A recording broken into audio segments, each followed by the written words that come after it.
तो चलिए भाई, ऐसा है, लास्ट क्लास अगर आप लोग आए थे तो हमने न्यूक्लियाई चैप्टर का कंटेंट रिवाइज कर लिया पूरा। आयुष, क्या हो गया तेरे हाथ में? बाइक से गिर गया?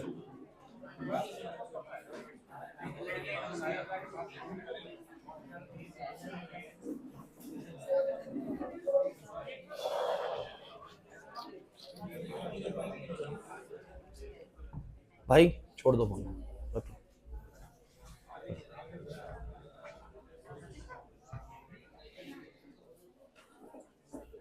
सचिन, तू एक बार भी अगर बोलता दिखाना।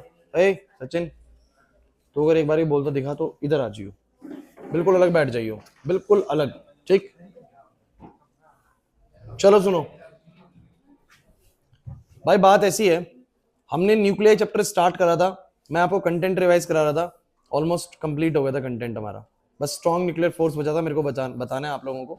स्ट्रॉन्ग न्यूक्लियर फोर्स मैं आपको बताता हूँ और कहानी खत्म करता हूँ चैप्टर की। चैप्टर में बैक एक्सरसाइज में इसके मैंने देखे थे क्वेश्चंस मुश्किल से 30-35 ही हैं, तो ज्यादा नहीं है। तो हमारे आज की क्लास में न्यूक्लियर चैप्टर समाप्त हो जाएगा। ठीक है, तो थोड़ा तेजी में करते हैं ताकि आज बस रुके ना हमारा कोई भी क्वेश्चन, ना कंप्लीट हो जाए सब कुछ। तो गाइज, ये 6 पेजेस में मैंने आपको न्यूक्लियर समझाया था। सबसे पहला टॉपिक मेरा आप लोगों के साथ था रेडियस ऑफ न्यूक्लियस। बातें बिल्कुल बंद। रेडियस ऑफ न्यूक्लियस, किसी भी न्यूक्लियस का जो रेडियस होता है वो कितना होता है भाई? न्यूक्लियस की रेडियस की बात कर रहा हूं मैं, एटम की नहीं। कितना होता है बोलो? R0 टाइम्स ऑफ ए की पावर 1/3। मतलब कि रेडियस उसके मास नंबर पे डिपेंड करता है। किसी के पास अगर 27 पार्टिकल है न्यूक्लियस में, किसी के पास 64 पार्टिकल है, तो 64 पार्टिकल वाले का न्यूक्लियस थोड़ा सा बड़ा होगा, है ना? तो मास नंबर के डायरेक्टली प्रोपोर्शनल होता है, ए की पावर 1/3 के डायरेक्टली प्रोपोर्शनल होता है। क्लियर होता ही नहीं होता? आगे बढ़ा जाए, कुछ क्वेश्चन हमने बना भी लिए थे लास्ट क्लास से, नहीं शुरू नहीं करी थी हमने एमटीजी। चलो ठीक है, मुझे धोखा हो रहा है शायद। तो अच्छा, उसके बाद मैंने बोला कि डेंसिटी कांस्टेंट होती है, कैसे साबित करोगे? डेंसिटी कांस्टेंट होती है, कैसे साबित करोगे? तो ये आप ऐसे साबित करोगे कि डेंसिटी का तुम लोगों ने ड्राइव करा तो तुम्हें पता लगा डेंसिटी सारे कांस्टेंट पैरामीटर पे डिपेंड करती है। इसका मतलब सभी न्यूक्लियस की डेंसिटी सेम होती है, कांस्टेंट होती है। चलिए आगे सुनते हैं। बातें नहीं बच्चों, मास डिफेक्ट आप लोगों को याद आ रहा है? कुछ क्या पढ़ाया था मास डिफेक्ट के अंदर प्रियांशु? एक न्यूक्लियस का उसके प्रोटॉन और न्यूट्रॉन की वजह से कुछ मास होना चाहिए। एक न्यूक्लियस का कुछ मास होना चाहिए, नेट मास ना, कि भाई उसके पास इतने प्रोटॉन्स है, इतने न्यूट्रॉन्स है, तो टोटल इतना मास होना चाहिए। बट हमेशा जो हमें मास मिलता है वो उस वैल्यू से थोड़ा सा क्या मिलता है? कम मिलता है। क्यों कम मिलता है?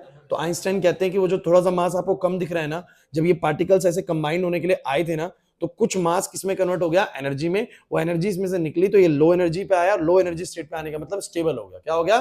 तो ये सारे पार्टिकल्स ताकि एक साथ बाइंड रह के बंध के रह सकें स्टेबल पोजीशन में, तो ये अपने अंदर से कुछ एनर्जी को रिलीज करके अपने आप को हाई एनर्जी से लो एनर्जी पे ले आते हैं, मतलब स्टेबिलिटी पे ले आते हैं। याद आ गया?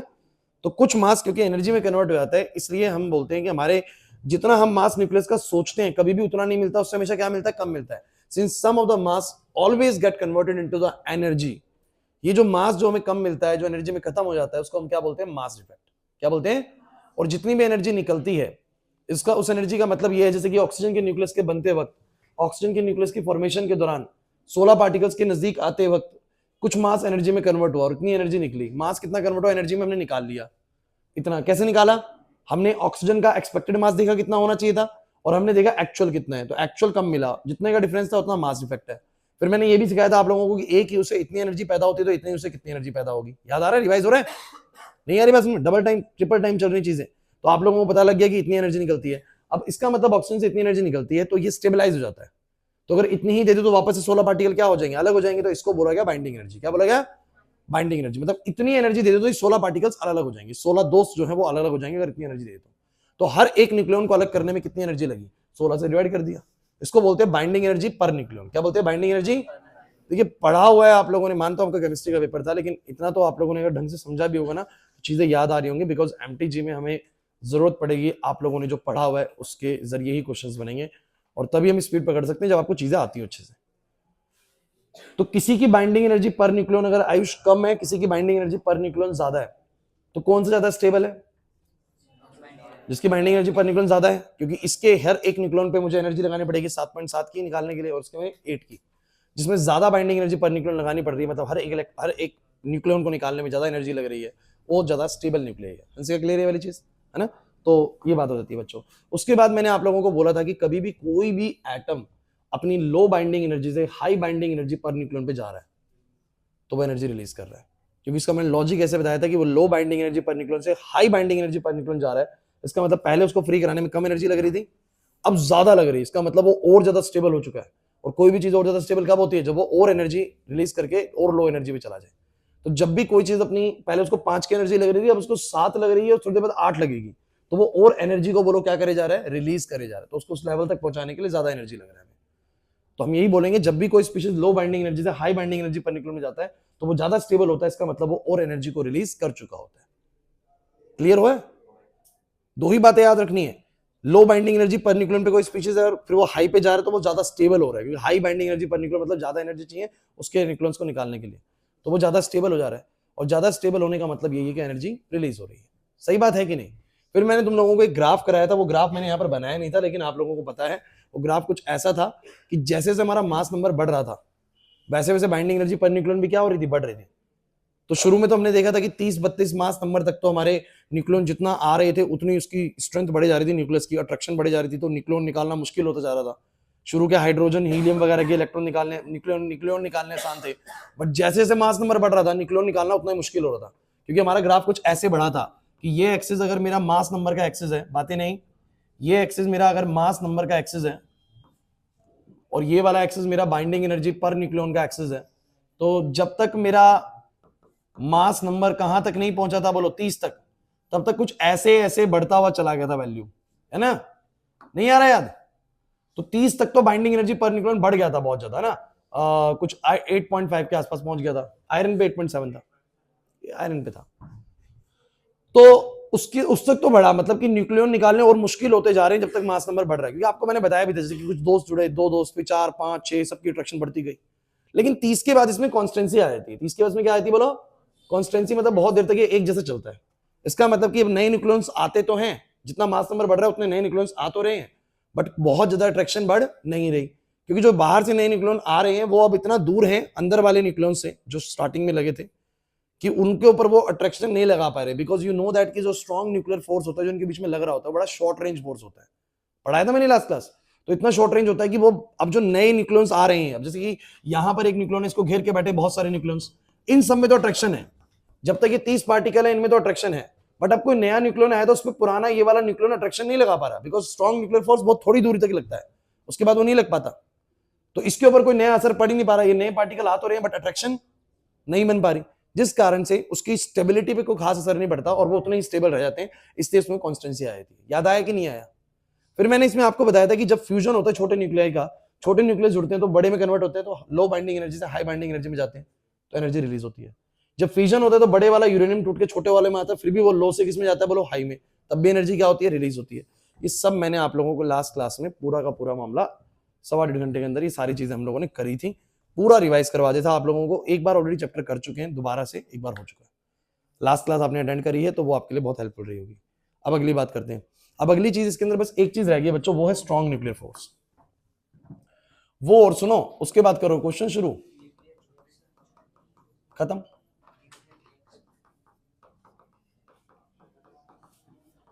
देखिए स्ट्रॉन्ग न्यूक्लियर फोर्स क्या है, आप लोगों को पता है न्यूक्लियस किससे मिलकर बना हुआ है? न्यूक्लियस किससे मिलकर बना हुआ है? प्रोटॉन प्रोटॉन प्रोटॉन बहुत सारे, फिर न्यूट्रॉन न्यूट्रॉन न्यूट्रॉन।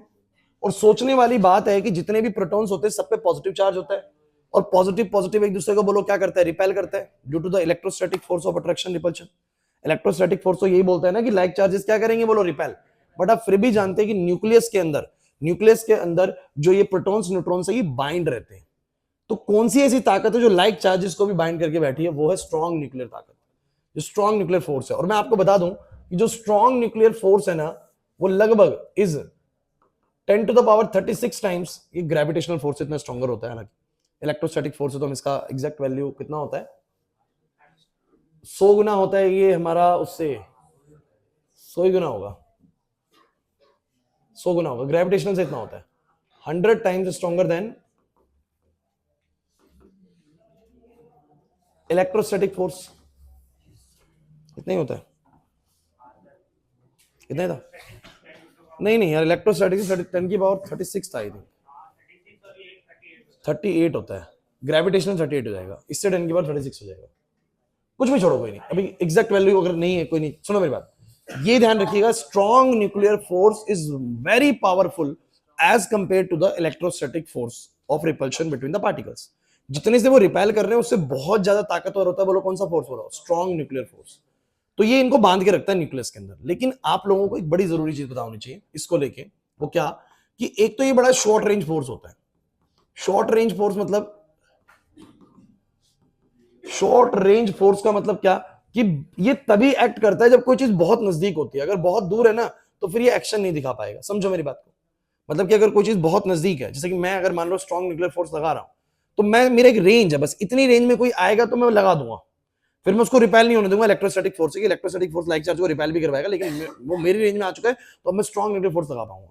लेकिन अगर इससे बाहर है ना, इससे ज्यादा दूर है, तो मैं ये फोर्स नहीं लगा पाऊंगा। इसीलिए तो बोल रहा हूं कि अगर 30 पार्टिकल के बाद वो नए पार्टिकल जब एंट्री लेते हैं तो ये काम नहीं कर पाता, ये उसके ऊपर फोर्स नहीं बना पाता क्योंकि दूर हो जाता है। तो ये फोर्स बड़ा इंपॉर्टेंट है कि ये स्ट्रॉन्ग न्यूक्लियर फोर्स बड़ा ही शॉर्ट रेंज फोर्स होता है। इसकी एक रेंज होती है, इतनी रेंज में फर्मीज में अगर कोई पार्टिकल रहते हैं दूरी में तो लग जाएगा, अदरवाइज बहुत दूर के पार्टिकल पर स्ट्रॉन्ग न्यूक्लियर फोर्स कभी भी एक्ट नहीं करता, शॉर्ट रेंज फोर्स होता है। दूसरी बात, चार्ज इंडिपेंडेंट होएगा, क्योंकि इसको प्लस प्लस से कोई फर्क नहीं पड़ता। लाइक चार्जेस को क्या करता है, बेसिकली लाइक चार्जेस भी इसमें बाउंड हो जाते हैं। समझ में आ रहा है कि नहीं आ रहा? अब इसका ना पूरा मामला, जो मेन मुद्दा जो इसमें आएगा ना, वो है ये चीज जो मैं सिखाऊंगा, ये सबसे जरूरी चीज है। ये है आप लोगों का separation between nucleons, separation between nucleons. बच्चों ये बहुत जरूरी है, ये बहुत जरूरी है। और ये है हमारा,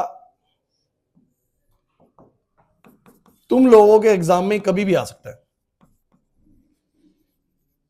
पोटेंशियल एनर्जी। पोटेंशियल एनर्जी जितनी लो उतनी ज्यादा स्टेबिलिटी, पोटेंशियल एनर्जी जितनी हाई उतनी अनस्टेबिलिटी। हाई एनर्जी मतलब अनस्टेबिलिटी, लो एनर्जी मतलब स्टेबिलिटी। क्लियर है? अब चलिए समझने की कोशिश करते हैं। यहां पर कहीं ना वैल्यू है हमारी 1 फर्मी के आसपास, 1 फर्मी, आगे फिर कितना है बोलो, 2 फर्मी, 3 फर्मी, ऐसे करके चल रहा है। और इसका ग्राफ पता है कैसा बनता है, कुछ याद आ रहा है? बनवाया था, ऐसे नीचे आता है फिर यूं चला जाता है। सुनिएगा पूरी बात। और ये एग्जैक्टली ना लगभग ये जो वैल्यू मिलती है ना, ये 0.8 पे मिलती है, 0.8 फर्मीज पे। क्लास ध्यान से सुनना, ये क्या हो रहा है एक्चुअली में, ये बताना चाह रहा है कि न्यूक्लियॉन्स के बीच में, प्रोटॉन प्रोटॉन या न्यूट्रॉन न्यूट्रॉन जो भी है, उनके बीच में दूरी कितनी है, और उतनी दूरी होने पर उनका पोटेंशियल एनर्जी कितना है, पोटेंशियल एनर्जी कितना है। तो ये पाता है कि जब मैं दो पार्टिकल्स की, दो न्यूक्लियॉन्स के बीच की दूरी को 3 फर्मी से 2 फर्मी कर रहा हूं, 2 फर्मी से मैं 1 फर्मी कर रहा हूं, मतलब जितना दूरी कम करता जा रहा हूं, जितना दूरी, आपको पता है अगर दूरी कम होती जाएगी तो स्ट्रॉन्ग न्यूक्लियर फोर्स, आपका पता है शॉर्ट रेंज फोर्स, उसकी ताकत बढ़ने लगेगी, और वो उतना ज्यादा, इसको बोलो क्या करने लगेगा, अट्रैक्ट करने लगेगा। होगा कि नहीं होगा? अच्छा, ज्यादा अट्रैक्शन मतलब कि क्या आ रही है बोलो, स्टेबिलिटी आ रही है। क्या आ रही है बोलो? अरे दो चीजें अगर ऐसे बिल्कुल बंधने को तैयार हो रही तो बोलो क्या आ रही है, स्टेबिलिटी। स्टेबिलिटी का मतलब क्या बोलो, लो एनर्जी पे जा रहा है। किस पे जा रहा है बोलो? तो जितना मैं दूरी कम करता जा रहा हूं न्यूक्लियॉन्स के बीच में, उतनी ज्यादा उनके बीच में स्टेबिलिटी आ रही है, और वो लो एनर्जी पे जाते जा रहे, जाते जा रहे, जाते जा रहे। एक ऐसा डिस्टेंस आ जाता है बेसिकली 0.8 फर्मीज का, जब मैंने आपको उस समय भी समझाया था कि ये कुछ ऐसे होता है कि नजदीक आ रहे, नजदीक आ रहे, स्ट्रॉन्ग फोर्स बढ़ रहा है, बढ़ रहा है, बढ़ रहा है, बढ़ रहा है, बढ़ रहा है, बढ़ रहा है, ऐसे एक होता है ना कि एक चिपक गया बिल्कुल। अब ये आप बोलेंगे कि दो पार्टिकल्स हैं, दो पार्टिकल्स हैं, आए, अट्रैक्शन लगी, अट्रैक्शन लगी, अट्रैक्शन लगी, अट्रैक्शन लगी, टपक ऐसे करके, समझ रहे बात को, चिपक से गए। मतलब कि कहने का मतलब कि एक एक जो मैक्सिमम पॉसिबिलिटी इनके बीच में अट्रैक्शन की बन सकती, बन गई। जैसे कि मान लीजिए कि मैं एक पेन और इसके बारे में बात कर रहा हूं, अब ये ऐसे ऐसे करके, ऐसे करके, बस हो गया, समझो इस बात को। तो ये अब ये मोस्ट स्टेबल पोजीशन है। अब दो चीजों को कभी भी आप इतना करीब नहीं ला सकते कि वो घुस जाए बिल्कुल एक दूसरे में। इस बात को समझो। आप जब इनको नजदीक ला रहे थे तो ये बेसिकली क्लास, ये जब नजदीक आ रहे थे तो इनमें स्टेबिलिटी आने लगी, स्टेबिलिटी आने लगी, आने लगी, और लो एनर्जी पे जाने लगा।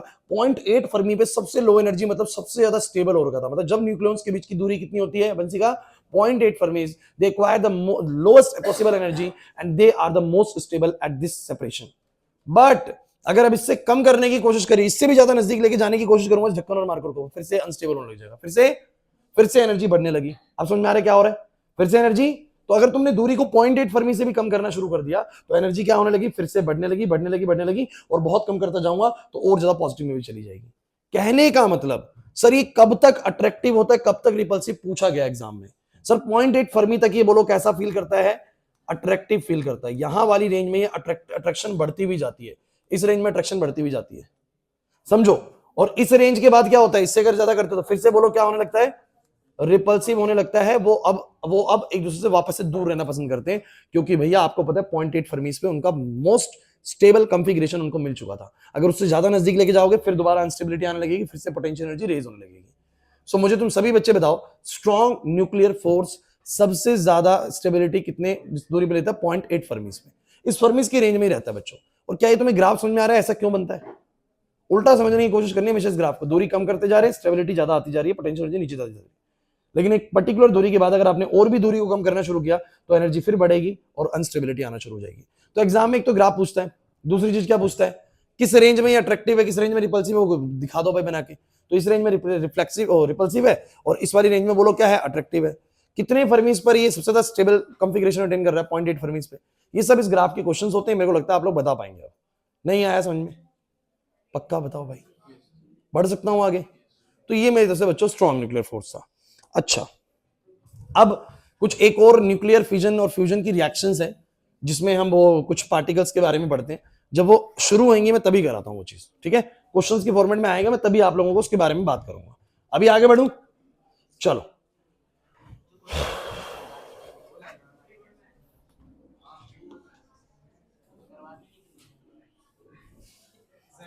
क्या क्या हो गया? अच्छा, तू ये मैच करियो घर जाके, क्या तेरे 70 में से कितने का करवा रखा था? 50 का करवा रखा होगा, 50 का और रखा होगा। नहीं नहीं नहीं, 50 का करवा रखा होगा ना, तो 50 तो आने चाहिए। बस फिर 50 ले आइयो। देखो, जब तक आप लोगों का पूरा रिवीजन नहीं हो जाएगा तब तक आप कोई भी चैप्टर को मेरे एंड से कंप्लीट मत समझिए। जब तक सब कुछ नहीं होएगा ना, तब तक तो मैं कंप्लीट नहीं बोलूंगा भाई।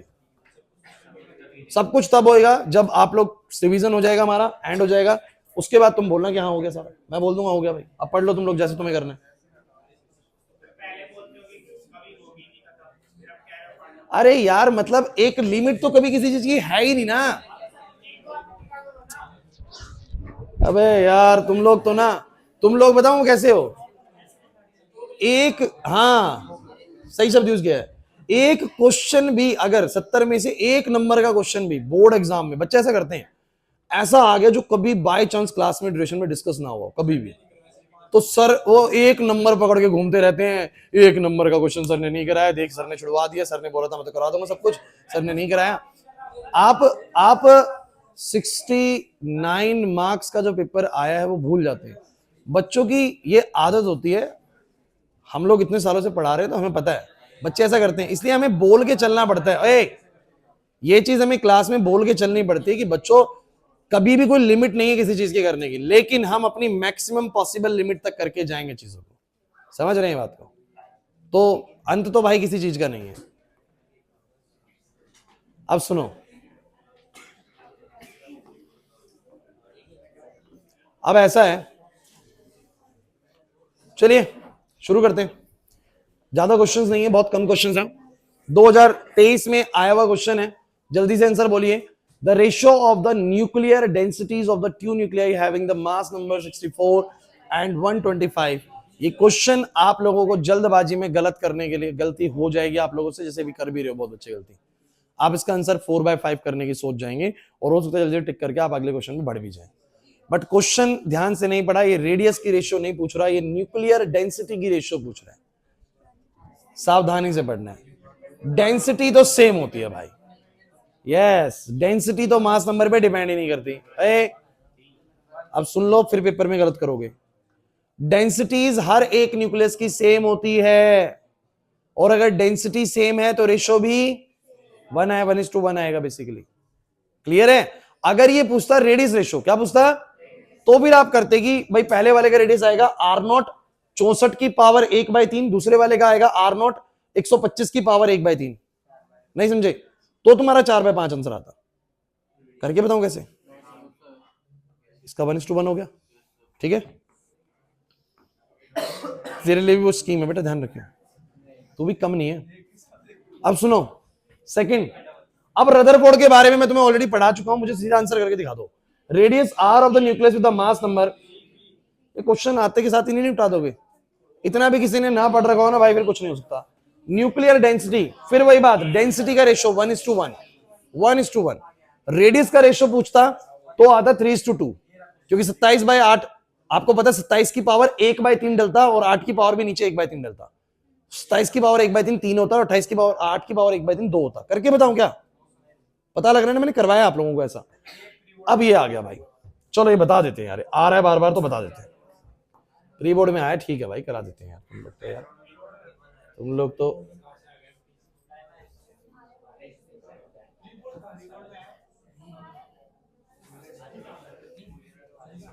अब तुम लोगों को एक बात आता हूं भाई, भाई अरे भाई अब सुन लो सुन लो सुन लो, बोर्ड पे सुनो। जब भी आप लोग फ्यूजन करते हैं, फ्यूजन करते हैं तो कुछ पार्टिकल्स आप लोगों के कंबाइन होकर कोई नया पार्टिकल बनता है, या कोई पार्टिकल टूट के छोटे फ्रेगमेंट्स में कन्वर्ट होता है। एक बात आपको बस ध्यान रखनी है, मैं कल भी आप लोगों से बात कर रहा था, जब यूरेनियम 238 टूटा, या मान लो कि हाइड्रोजन 1,2 और हाइड्रोजन 1,2 कंबाइन हुआ, तो तुम लोगों ने एक चीज ध्यान देनी है कि, रुक जाओ भाई, उसको बोल रहा हूं, एक और एक दो हो गया, ऊपर दो और दो 4 हो गया। समझो मेरी बात को, मैं तुम लोगों को एक बात क्लियर कर देता हूं। एक एलिमेंट के अंदर, ढंग से सुन लो, ये बहुत जरूरी चीज है। एक एलिमेंट के अंदर नीचे Z होता है और ऊपर बोलो क्या होता है, A। ये Z बताता है नंबर ऑफ प्रोटॉन, या बेसिकली जितने प्रोटॉन होते हैं उतने इलेक्ट्रॉन होते हैं। वैसे कि चार्ज का अंदाजा देता है, आपको समझना पड़ेगा। Z हमेशा चार्ज का अंदाजा देता है आप लोगों को। जैसे किसी एलिमेंट का, जैसे सोडियम लिखना चाह रहा हूं, तुम मुझे बताओ सोडियम के पास नीचे 11 है, ऊपर 23 है, तुम दोनों का मतलब क्यों है? 11 प्रोटॉन्स हैं और 23 प्रोटॉन जमा न्यूट्रॉन है। तुम्हें पता है 11 एक और मैसेज दे रहे हैं, सिर्फ प्रोटॉन का अंदाजा नहीं, वो आपको चार्ज का अंदाजा भी दे रहा है कि 11 यूनिट चार्ज है, 11 ई का चार्ज है। बोलो है कि नहीं?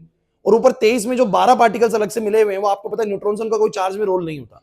तो ऊपर वाला बस बताना चाह रहा है पार्टिकल्स की संख्या कितनी है न्यूक्लियस में। तो न्यूक्लियस में टोटल संख्या 23 है। कितनी है बोलो? 23। नीचे बताना चाह रहा है उसमें 11 प्रोटॉन है और 12 बोलो क्या है? न्यूट्रॉन्स है।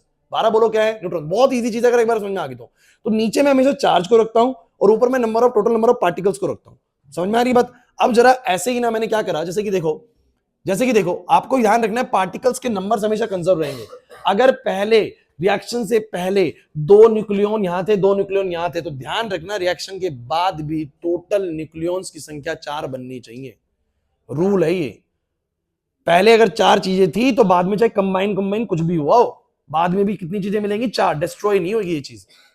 4 न्यूक्लियन पहले थे तो 4 न्यूक्लियन बाद में मिलेंगे भाई। समझो मेरी बात को। अगर 2 प्रोटॉन थे पहले तो 2 प्रोटॉन बाद में मिलेंगे भाई।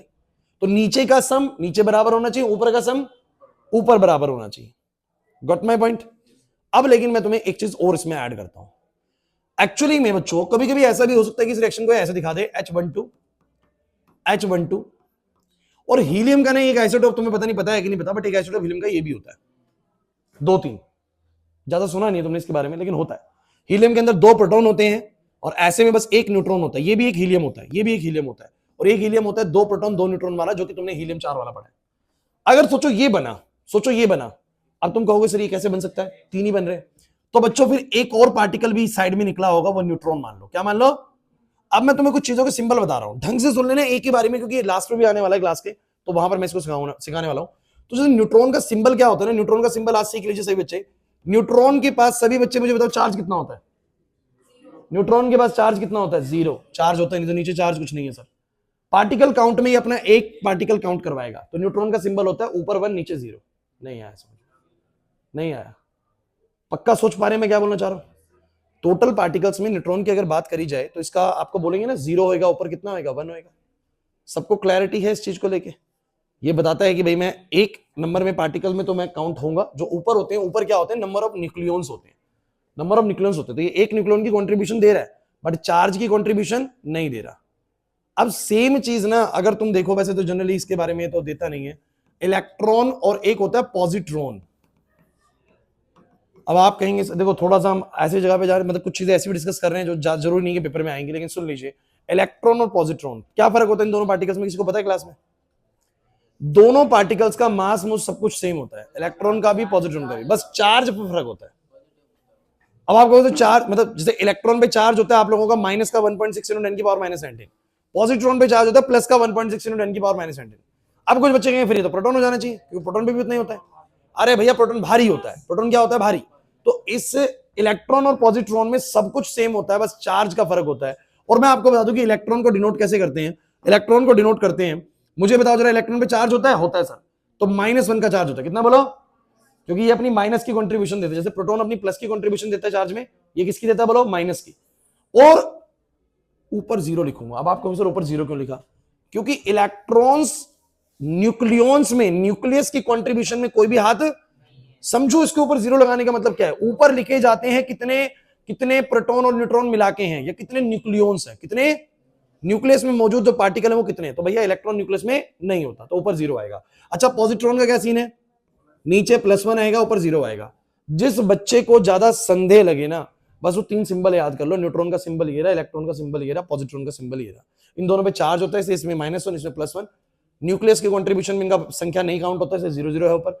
न्यूट्रॉन के ऊपर कोई चार्ज नहीं होता, इसलिए नीचे 0 और ऊपर 1 लिखा बिकॉज इसका कंट्रीब्यूशन पार्टिकल में 1 होता है। अब अगली बात सुनो ध्यान से बोर्ड पे।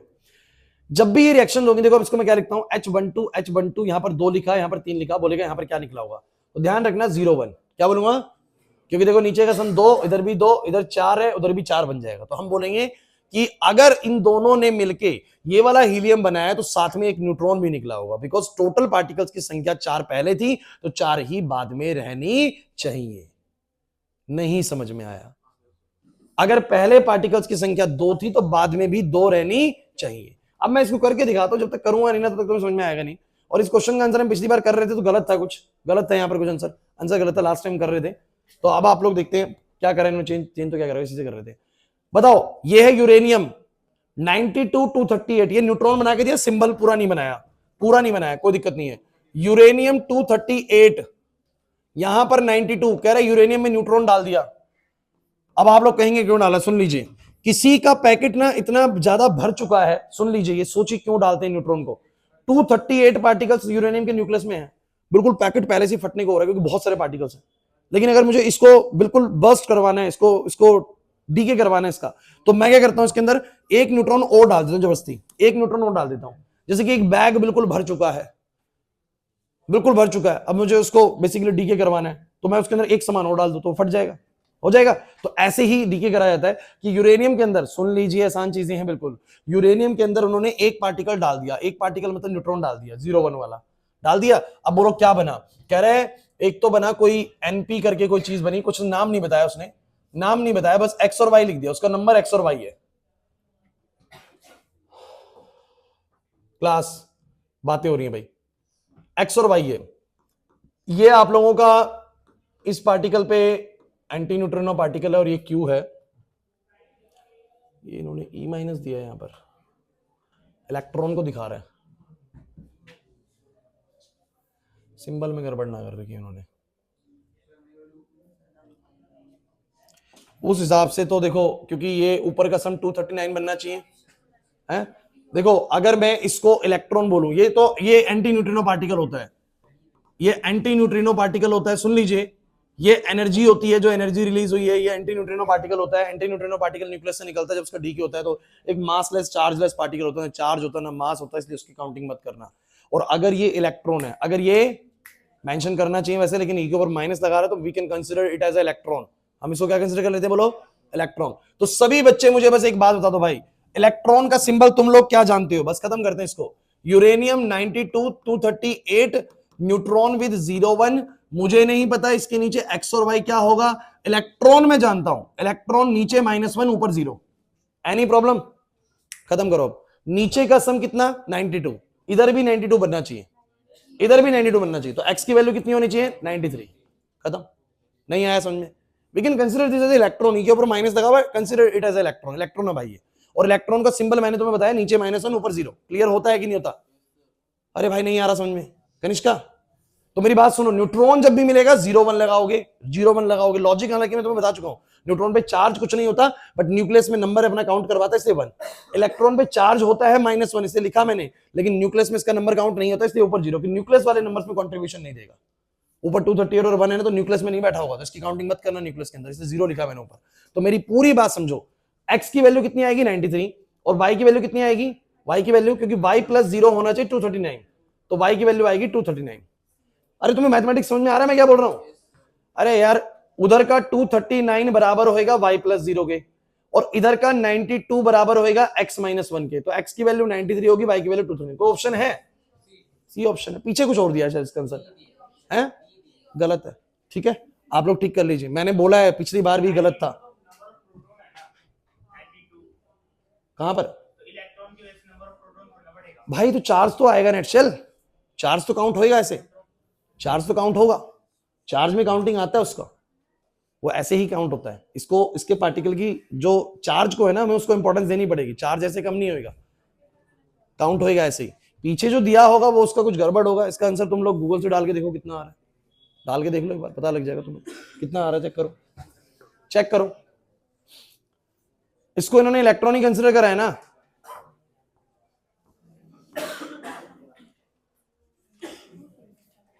कौन सा ऑप्शन है, कौन सा क्वेश्चन है ये? थर्ड का है, तो बी बता रहे होगा। आशीष होएगा, होएगा भैया होएगा। फिर उसका सिंबल ऐसे क्यों बनाते हैं? इलेक्ट्रॉन पे चार्ज नहीं होगा क्या? नेट चार्ज और नेट मास सेम रहेगा, पार्टिकल्स की संख्या देख रहे हो, नई बुक में है, नई बुक में सेम होगा। हाँ ठीक है, अरे नहीं, नेट तो जीरो होता है उसके ऊपर, वो नीचे वाली संख्या बस प्रोटॉन को बता रही है। रुको रुको एक बार चेक कर लेना, चेक कर लेना। तो नहीं है, आंसर ही नहीं है, क्वेश्चन ही नहीं है।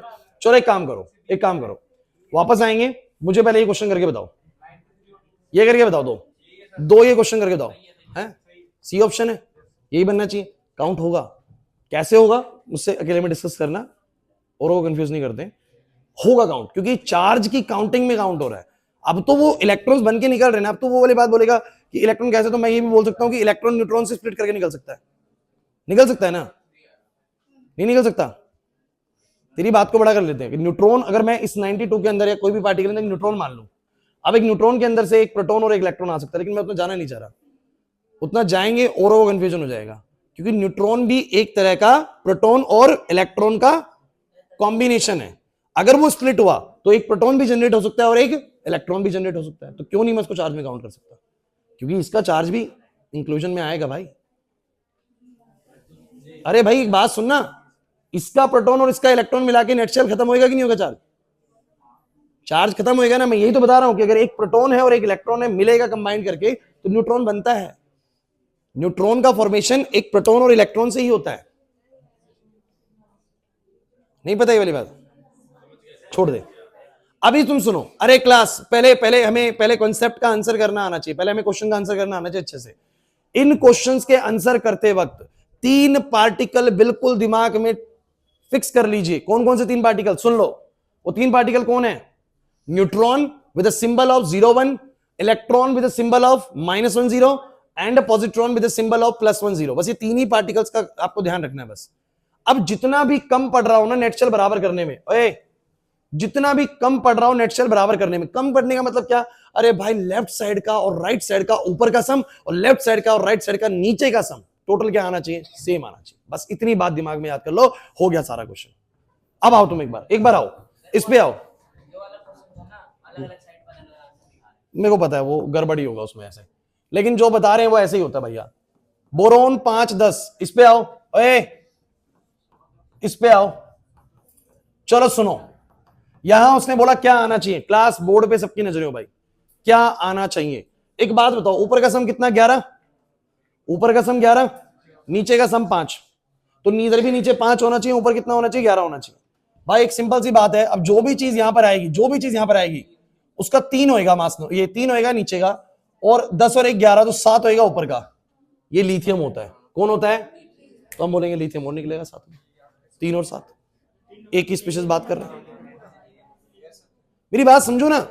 अरे बच्चों, लिथियम का जो सिंबल होता है वो यही होता है, 3 उसका प्रोटॉन होता है और 7 उसके पास प्रोटॉन जमा न्यूट्रॉन मिला के होता है। तो आप लोग बोलेंगे कि नीचे 5 है ना, तो यहां 2 के बाद अब 3 ही चाहिए होगा। 3 वाला एटॉमिक नंबर किसका होता है आप लोगों को पता है? लिथियम का होता है। किसका होता है? लिथियम का। तो लिथियम लिखा और मास नंबर ऊपर 7 लिखा, 7 और 4 ऊपर भी 11 हो गया। एक काम करते हैं, दूसरा करते हैं। Molybdenum, molybdenum with 42 94 hydrogen with 12 tellurium with 43 95। यहां जो भी आएगा उसका एक बात की नीचे 0 होएगा। अरे यार 43 हो रहा है, 0 होएगा। 94 92 96 हो रहा है, तो ऊपर क्या होएगा? +1 होएगा। कौन होता है? न्यूट्रॉन होता है। न्यूट्रॉन का सिंबल होता है ये, ऊपर 1 नीचे 0, खत्म। तो यहां पर न्यूट्रॉन लिखना था, इतना ही करना होता है बस, और कुछ नहीं करना होता इसके अंदर। आपको ध्यान रखना है ऊपर के पार्टिकल संख्या और नीचे की चार्ज संख्या दोनों साइड पर मिला के बोलो क्या बननी चाहिए? सेम।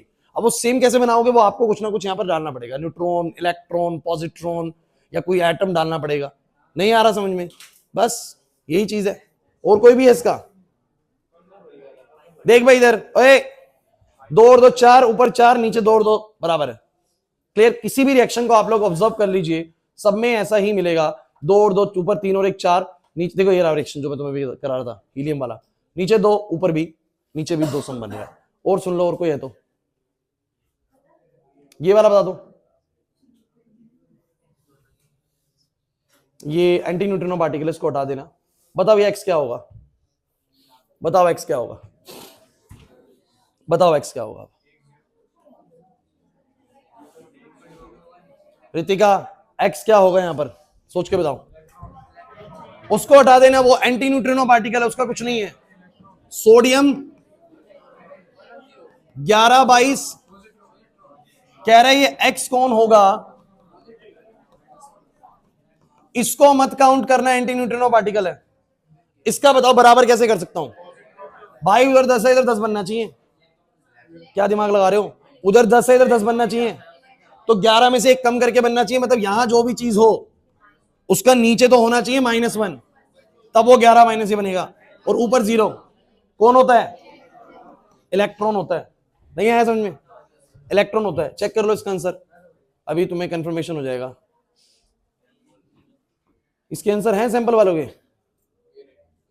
क्या लिखा हुआ है? The unknown axis electron. अब हो गया वो प्रूफ की वो ऐड हो रहा है उसके अंदर, होता है ऐड। मैं यही बोल रहा हूं तुम्हें, अब इसमें हुआ ना ऐड। अगर नहीं सुनो मेरी बात, अरे क्लास प्लीज, अगर ये एडिशन नहीं हो तो इसका आंसर इलेक्ट्रॉन नहीं हो सकता। समझ लीजिए, इसका मतलब वो काउंटिंग में लेता है उस चीज को। समझो मेरी बात को, उसमें इस इलेक्ट्रॉन का चार्ज भी काउंट होता है। तो तुम्हें कंफ्यूजन हो गया क्या? समझ में आ गया मैं क्या कहना चाह रहा हूं? पक्का ना? आपको टोटल सम नीचे का ऊपर का सेम होना चाहिए, लेफ्ट साइड पे भी और राइट साइड पे भी। दिक्कत है कोई? आगे बढ़ूं? बहुत ब्रेक लगा दिया तुमने इस क्वेश्चन पे यार। चलो बताओ, सैचुरेशन प्रॉपर्टी। भाई न्यूक्लियर फोर्स एक टाइम के बाद कोई असर नहीं डालता। आपको पता है भाई असर क्यों नहीं डालता? क्योंकि वो बड़ा शॉर्ट रेंज का फोर्स होता है। तो शॉर्ट रेंज फोर्स पे कहानी खत्म करिए। उसके बाद गीगर मार्जन एक्सपेरिमेंट में thin gold foil is used to scatter the alpha particles because alpha particle will. इस क्वेश्चन को एक बार लास्ट में लेना, थोड़ा सा इस क्वेश्चन में ना कुछ कंफ्यूजन है, ठीक है? इसको लास्ट में लेते हैं, बाकी सारा समझ में आ गया ना आप लोगों को? ये वाली टाइप समझ में आ गई जो पेपर में तुम लोगों को आई थी। इसका आंसर करेक्ट कर लेना। हो सकता है तुम पेपर में एमटीजी पढ़ रहे हो और एमटीजी से गड़बड़ कर जाओ। जो आंसर मैंने करवाया वाला आंसर इसका एक्यूरेट है। चलिए अब आगे बढ़ते हैं। एक बार इसको होल्ड कर रहा हूं मैं क्वेश्चन को। चलो ये बताओ, व्हाई इज द, बंसी का तुम बताओ, why is the mass of the nucleus always less than the sum of the masses of its constituents? क्यों एक न्यूक्लियस का मास हमेशा कम मिलता है जितना उसके कॉन्स्टिट्यूएंट को मिला के बनना चाहिए उससे कम मिलता है? Due to the mass defect. और पूरा आप एक्सप्लेन कर सकते हैं, since sum of the mass of the nucleus get converted into the energy, है ना? और इस मास के डिफरेंस को बोलो हम क्या बोलते हैं? मास डिफेक्ट बोलते हैं। नहीं आ रहा समझ में? पक्का? Next, the nuclear radius of aluminium इतना, find the nuclear radius of copper. क्या कॉपर का न्यूक्लियर रेडियस निकाल लोगे? बताओ कॉपर का न्यूक्लियर रेडियस कैसे निकालोगे? बोलो भाई, कॉपर का न्यूक्लियर रेडियस कैसे निकालोगे? आर नॉट ए की पावर 1/3। आर नॉट सब बच्चे जानते हैं, बोलो कौन था? कॉपर था। 64 की पावर 1/3, 4 की पावर क्यूब की 1/3, 4 आ जाएगा। 4.8 इंटू 10 की power -15 metre, that is 4.8 fermis. Aluminium का फालतू में दिया हुआ है। समझ आ रहा है कि नहीं आ रहा है यहां तक का? मुश्किल लग रहा है कोई चीज? चलिए आगे, आपको साबित करना है कि न्यूक्लियस ना इंडिपेंडेंट होता है मास नंबर के। सिखा रखे हैं न्यूक्लियस मास नंबर के इंडिपेंडेंट होता है, आता है सर। उसके बाद इस वाले ड्राइव को आपको कुछ बताना है इसके बारे में, आपको दिखाना है कि न्यूक्लियर डेंसिटी इंडिपेंडेंट होती है, इस एक्सप्रेशन का इस्तेमाल करके सिखाया आप लोगों को। और ये भी बोलना चाह रहा है कि जो हमने ट्रेजेक्टरी, मतलब ये अल्फा स्कैटरिंग एक्सपेरिमेंट की, जो अल्फा पार्टिकल की ट्रेजेक्टरी थी ना, एक ऊपर गया एक ऐसे गया, वो डायग्राम ड्रॉ करके दिखा दीजिए। और कह रहे हैं कि कैसे उसने न्यूक्लियस के साइज का अंदाजा दिया था, ये पिछले चैप्टर का क्वेश्चन डाल दिया, कैसे न्यूक्लियस के साइज का अंदाजा दिया था, याद आ रहा है? वो जो हमारा डिस्टेंस ऑफ क्लोजेस्ट अप्रोच है वो फर्मीज में था, और हम जानते हैं कि न्यूक्लियस का रेडियस तो उससे भी छोटा होगा, तो इससे हमें आइडिया लग गया था कि न्यूक्लियस का रेडियस बहुत छोटा है। मैंने बताया था बच्चों आप लोगों को, सारा किला आप लोग पढ़ रहे हैं, कितना नहीं पढ़ रहे हैं, ठीक है? यहां तक के क्वेश्चन समझ में आ रहे हैं आप लोगों को? चलिए आगे बढ़ते हैं जल्दी जल्दी भाई, इंपॉर्टेंट है। The difference in the mass of X7 nucleus. अब तुम मुझे सब बच्चे बताओ, X7 न्यूक्लियस का मतलब क्या है? ये इसका मास नंबर है, मतलब टोटल न्यूक्लियन 7 है, and the total mass of the constituent nucleons is 21U। आपने क्वेश्चन समझा क्या बोला उसने? उसने बोला the difference in the mass of this nucleus, इस न्यूक्लियस का जो मास है और जो उसके टोटल मास कॉन्स्टिट्यूएंट के बन रहा है, वो उनका डिफरेंस 21U है। मतलब ये क्या है? मास डिफेक्ट है। क्या है ये? अब क्या बोलता है basically, the binding energy per nucleon for this nucleus is equal to the energy equivalent of, जो इसकी जो बाइंडिंग एनर्जी पर न्यूक्लियन आएगी वो कितने मास के कोरस्पॉन्डिंग आएगी? समझे नहीं क्वेश्चन? भाई टोटल मास डिफेक्ट कितना है बोलो सब बच्चे? 21 का।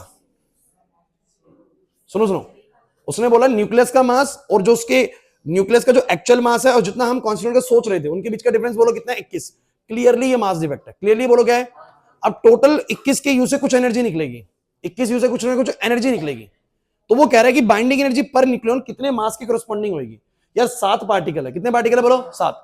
21 से जो भी एनर्जी निकली होगी बाद में उसको 3 से डिवाइड करोगे आप लोग, 3 से डिवाइड, जैसे कि तुम ये करोगे 21 गुना में 931.5 मिलियन इलेक्ट्रॉन वोल्ट, ये तो टोटल बाइंडिंग एनर्जी आएगी। क्या आएगी बोलो? और बाइंडिंग एनर्जी जब पर न्यूक्लियन निकालोगे तो तुम लोग 7 से डिवाइड करोगे कि नहीं करोगे? अरे 7 से डिवाइड करोगे तो एक्चुअली में कितने के कोरस्पॉन्डिंग एनर्जी आने वाली है? बाइंडिंग एनर्जी पर न्यूक्लियन 3 के कोरस्पॉन्डिंग आया। कितने का बोलो? अरे नहीं आया समझ में? वो एक्चुअली में उसने क्वेश्चन बहुत अच्छे तरीके से पूछ लिया ये वाला, कि बच्चा यहां पर मिस्टेक कर ही जाएगा। आप समझो, मास डिफेक्ट तो 21 है, मतलब टोटल बाइंडिंग एनर्जी हर्ष कितने के अकॉर्डिंग आएगी? 21 के according. But binding energy per nucleon जो बन जाएगी वो कितने के अकॉर्डिंग बन जाएगी? 3 के अकॉर्डिंग, क्योंकि तुम बाइंडिंग एनर्जी को 7 से डिवाइड करके निकालोगे बाइंडिंग एनर्जी पर न्यूक्लियन। तो हमने बोला कि कितनी एनर्जी आएगी, किसके इक्विवेलेंट आएगी? तो 3U के इक्विवेलेंट जो एनर्जी होगी उतनी बाइंडिंग एनर्जी पर न्यूक्लियन होगी। क्लियर हुआ कि नहीं हुआ? अनुराग इधर नहीं आया समझ में वाला? सबको क्लियर हो गया पक्का? अरे बताओ भाई, आगे बढ़ते हैं जल्दी से इसका आंसर कर दो भाई। कह रहे 2 न्यूक्लियाई हैं जिनका मास नंबर 10 से छोटा है, फ्यूज करके एक बड़ा न्यूक्लियाई बना रहे हैं, तो कह रहे बताओ जरा binding energy per nucleon increase कर जाएगा? मिल गया answer, binding energy per nucleon increase कर जाएगा। पढ़ा है ना, छोटे न्यूक्लियाई मिलकर बड़ा बना लेते हैं न्यूक्लियाई, सिखाया भी था आप लोगों को। चलिए आगे बढ़ते हैं। What property of the nuclear force explain the approximate constants of the binding energy per nucleon with the mass number A for a nuclei in the range of? क्या कारण है, किस प्रॉपर्टी के कारण, अनामिका किस प्रॉपर्टी के कारण, स्ट्रॉन्ग न्यूक्लियर फोर्स की कौन सी प्रॉपर्टी जिसके कारण वो कॉन्स्टेंसी आ जाती है हमारे, मतलब कि 30 के बाद 170 तक ना बाइंडिंग एनर्जी पर न्यूक्लियन बढ़ती नहीं है, न्यूक्लियंस की बाइंडिंग एनर्जी बढ़ ही नहीं पाती। क्योंकि आप जानते हैं कि सर जब पार्टिकल्स की संख्या 30 से ज्यादा हो जाती है तो नए जो पार्टिकल्स ऐड होते हैं उन पे पुराने पार्टिकल ज्यादा फोर्स नहीं लगा पाते, बिकॉज स्ट्रॉन्ग न्यूक्लियर फोर्स बहुत ही शॉर्ट रेंज फोर्स है। क्लियर हुआ कि नहीं हुआ? जिस कारण से अब उनके ऊपर उनकी स्ट्रेंथ में कोई फर्क नहीं पड़ता, उनकी स्टेबिलिटी में कोई फर्क, तो जैसा वो 30-32 पे हो चुका था उतना ही वो चलता रहा बाद में। क्लियर हुआ कि नहीं हुआ? नहीं आया समझ में? श्योर? डाउट है इसके अंदर? तो आप लोग क्या बोलोगे? Since the strong nuclear force is a short range force, ये उसकी कॉन्स्टेंसी का कारण है कि जो नए पार्टिकल्स आते हैं, अगर लॉन्ग रेंज का फोर्स होता ना, लॉन्ग रेंज का फोर्स होता 30 के बाद भी पार्टिकल आते हैं उनको भी टाइटली पकड़ लेता और न्यूक्लियस स्टेबल हो जाता और उनको छुड़ा पाना और मुश्किल होता, बाइंडिंग एनर्जी पर न्यूक्लियन बढ़ता ही चला जाता। क्लियर हुआ कि नहीं हुआ?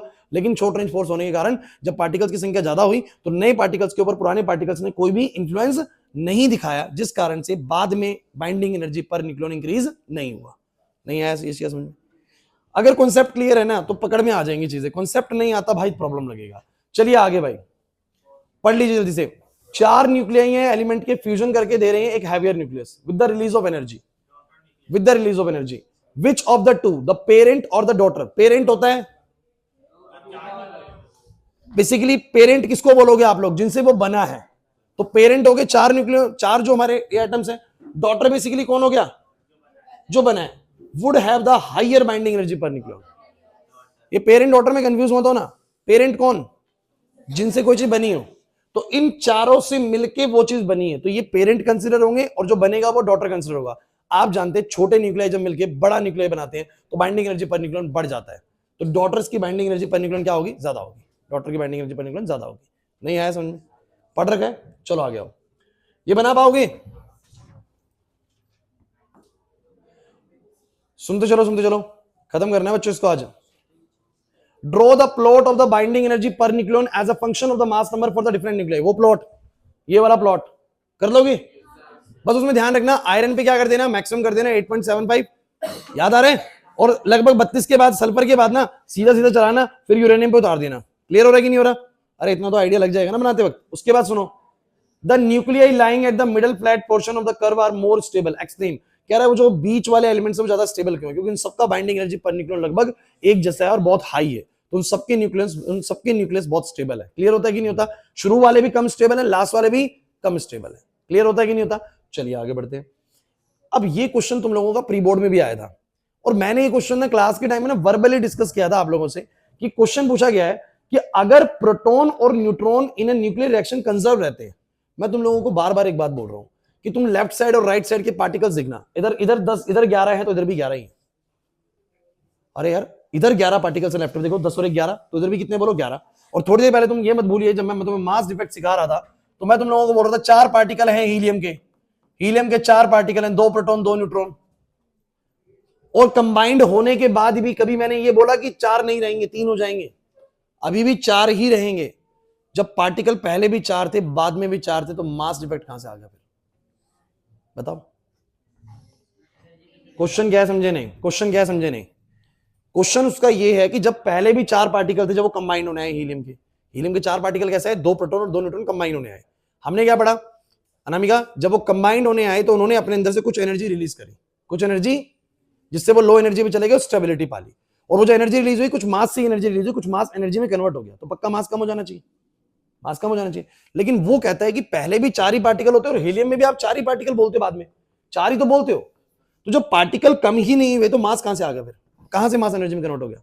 क्वेश्चन समझ में आया। अब क्वेश्चन है कि if both the number of protons and neutrons in a nuclear reaction is conserved, in what way is the mass converted into energy, किस तरीके से एनर्जी मास जो है एनर्जी में कन्वर्ट हो गया। Explain giving one example. देखो ये कुछ ऐसे होता है, मैं थोड़ा सा जनरल एग्जांपल लूंगा अटपटा सा, ठीक है, समझिएगा। मैं जैसे कि 4 अमरूद ले लेता हूं, सुनिएगा पूरी बात, और चारों अमरूदों में से मान लीजिए कि एक एक बाइट ले ली जाए, अरे क्लास सुना करो यार, चारों अमरूदों में से एक एक बाइट ले ली जाए, तो वो पहले भी 4 अमरूद है और बाद में भी 4 ही अमरूद है कि नहीं, बताओ, समझो मेरी बात को। पहले भी 4 अमरूद है और बाद में भी, लेकिन मास कम हुआ कि नहीं हुआ, मास कम हुआ या नहीं हुआ, यही मास डिफेक्ट है, अगर मैं जनरलाइज टर्म्स में बात करूं तो यही मास डिफेक्ट है। पहले वो 4 अमरूद जो है बेसिकली आप समझ जाइए कि बिल्कुल, मतलब आप सब में से थोड़ा थोड़ा मास कम खत्म हो जाएगा। ऐसा नहीं होता कि एक पार्टिकल 4 में से कोई एक पार्टिकल एनर्जी में कन्वर्ट हो गया, ऐसा नहीं होता। चारों पार्टिकल पहले भी 4 थे बाद में भी 4 ही हैं, बट इन सब में से कुछ कुछ मास किसमें कन्वर्ट हो गया, बोलो एनर्जी में। सब में से कुछ कुछ मास किसमें कन्वर्ट हो गया, एनर्जी में। तो बाद में भी संख्या 4 है, पहले भी संख्या बोलो क्या 4, लेकिन पहले उन 4 का मास अलग है और बाद में उन 4 का मास अलग है। क्लियर हुआ कि नहीं हुआ, यही होता है मास डिफेक्ट। नहीं है बात समझ में, क्लियर हो रहा है। तो आप लोग यही बोलेंगे कि जो जितने भी न्यूक्लियॉन्स होते हैं ना, sum of the mass from the each nucleon, हर एक न्यूक्लियॉन में से कुछ मास किसमें कन्वर्ट होता है, बोलो एनर्जी में। Hence their number will be conserved, उनके नंबर तो बोलो क्या रहेंगे, conserved, but mass will not remain same, समझ ही नहीं आ रहा सर, क्लियर हुआ मैं क्या कहना चाह रहा हूं, आपको बात समझ में आ रही है। अनामिका नजर नहीं है बात समझ में, चीजें बहुत आसान है। क्या हुआ, इंग्लिश टू तमिल, ओए ओए, अगर इसने तमिल कर दी तो फिर तो कोई तमिल का बंदा बुलाना पड़ता है यहाँ पर।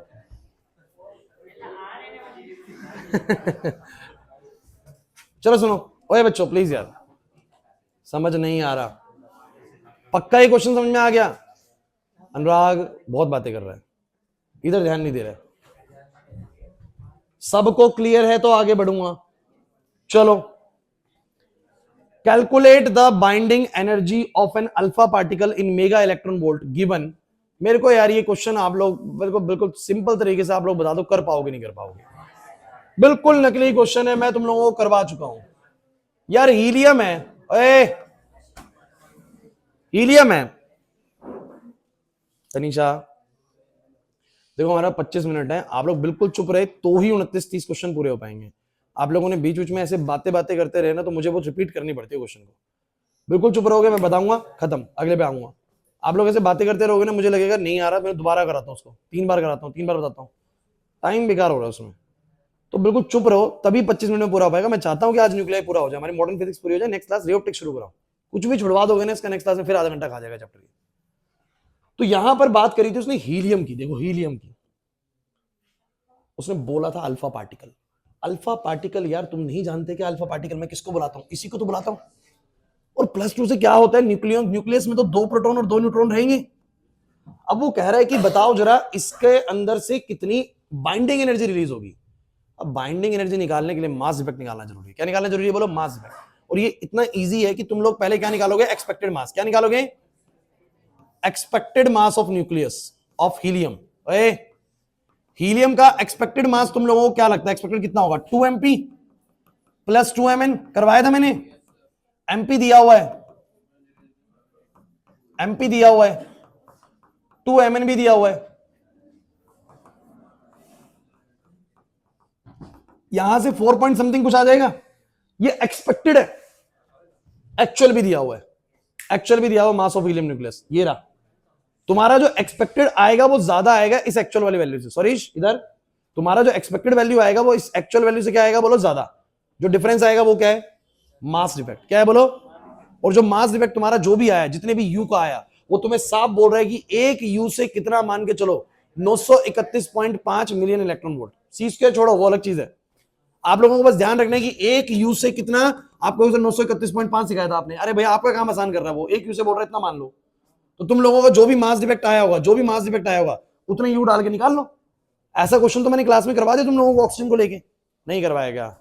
बढ़ू आगे पक्का। चलिए अब ये आता होगा भाई, draw a graph showing the variation of the binding energy per nucleon with the mass number. Kartik बातें बहुत हो रही हैं।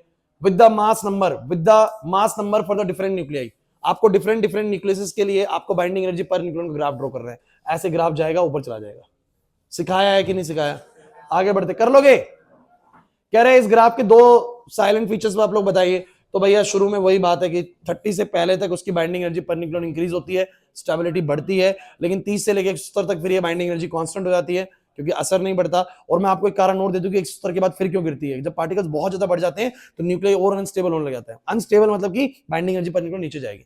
इतना ज्यादा बढ़ जाएगा ना तो वो उसके फटने के चांस रहेंगे, तो उसके बाइंडिंग एनर्जी पर न्यूक्लियन नीचे चला जाता है। 170 तक चलता रहता है ठीक ठाक। क्लियर हुआ कि नहीं हुआ? आगे बढ़े, चलो। तो इसके बाद आ जाओ न्यूक्लियर फोर्स पे। भैया 15वां क्वेश्चन, इनमें से कौन सा स्टेटमेंट ट्रू नहीं है न्यूक्लियर फोर्स के बारे में? ट्रू नहीं है। They are stronger than coulombic force. True है, ये तो ट्रू है। पढ़ लेना क्वेश्चन, ट्रू नहीं है पूछा है, कहीं तुम देखते साथ हाँ तो होता है, टिक करके आगे बढ़ो। अगला, they have about the same magnitude for different pairs of nucleus.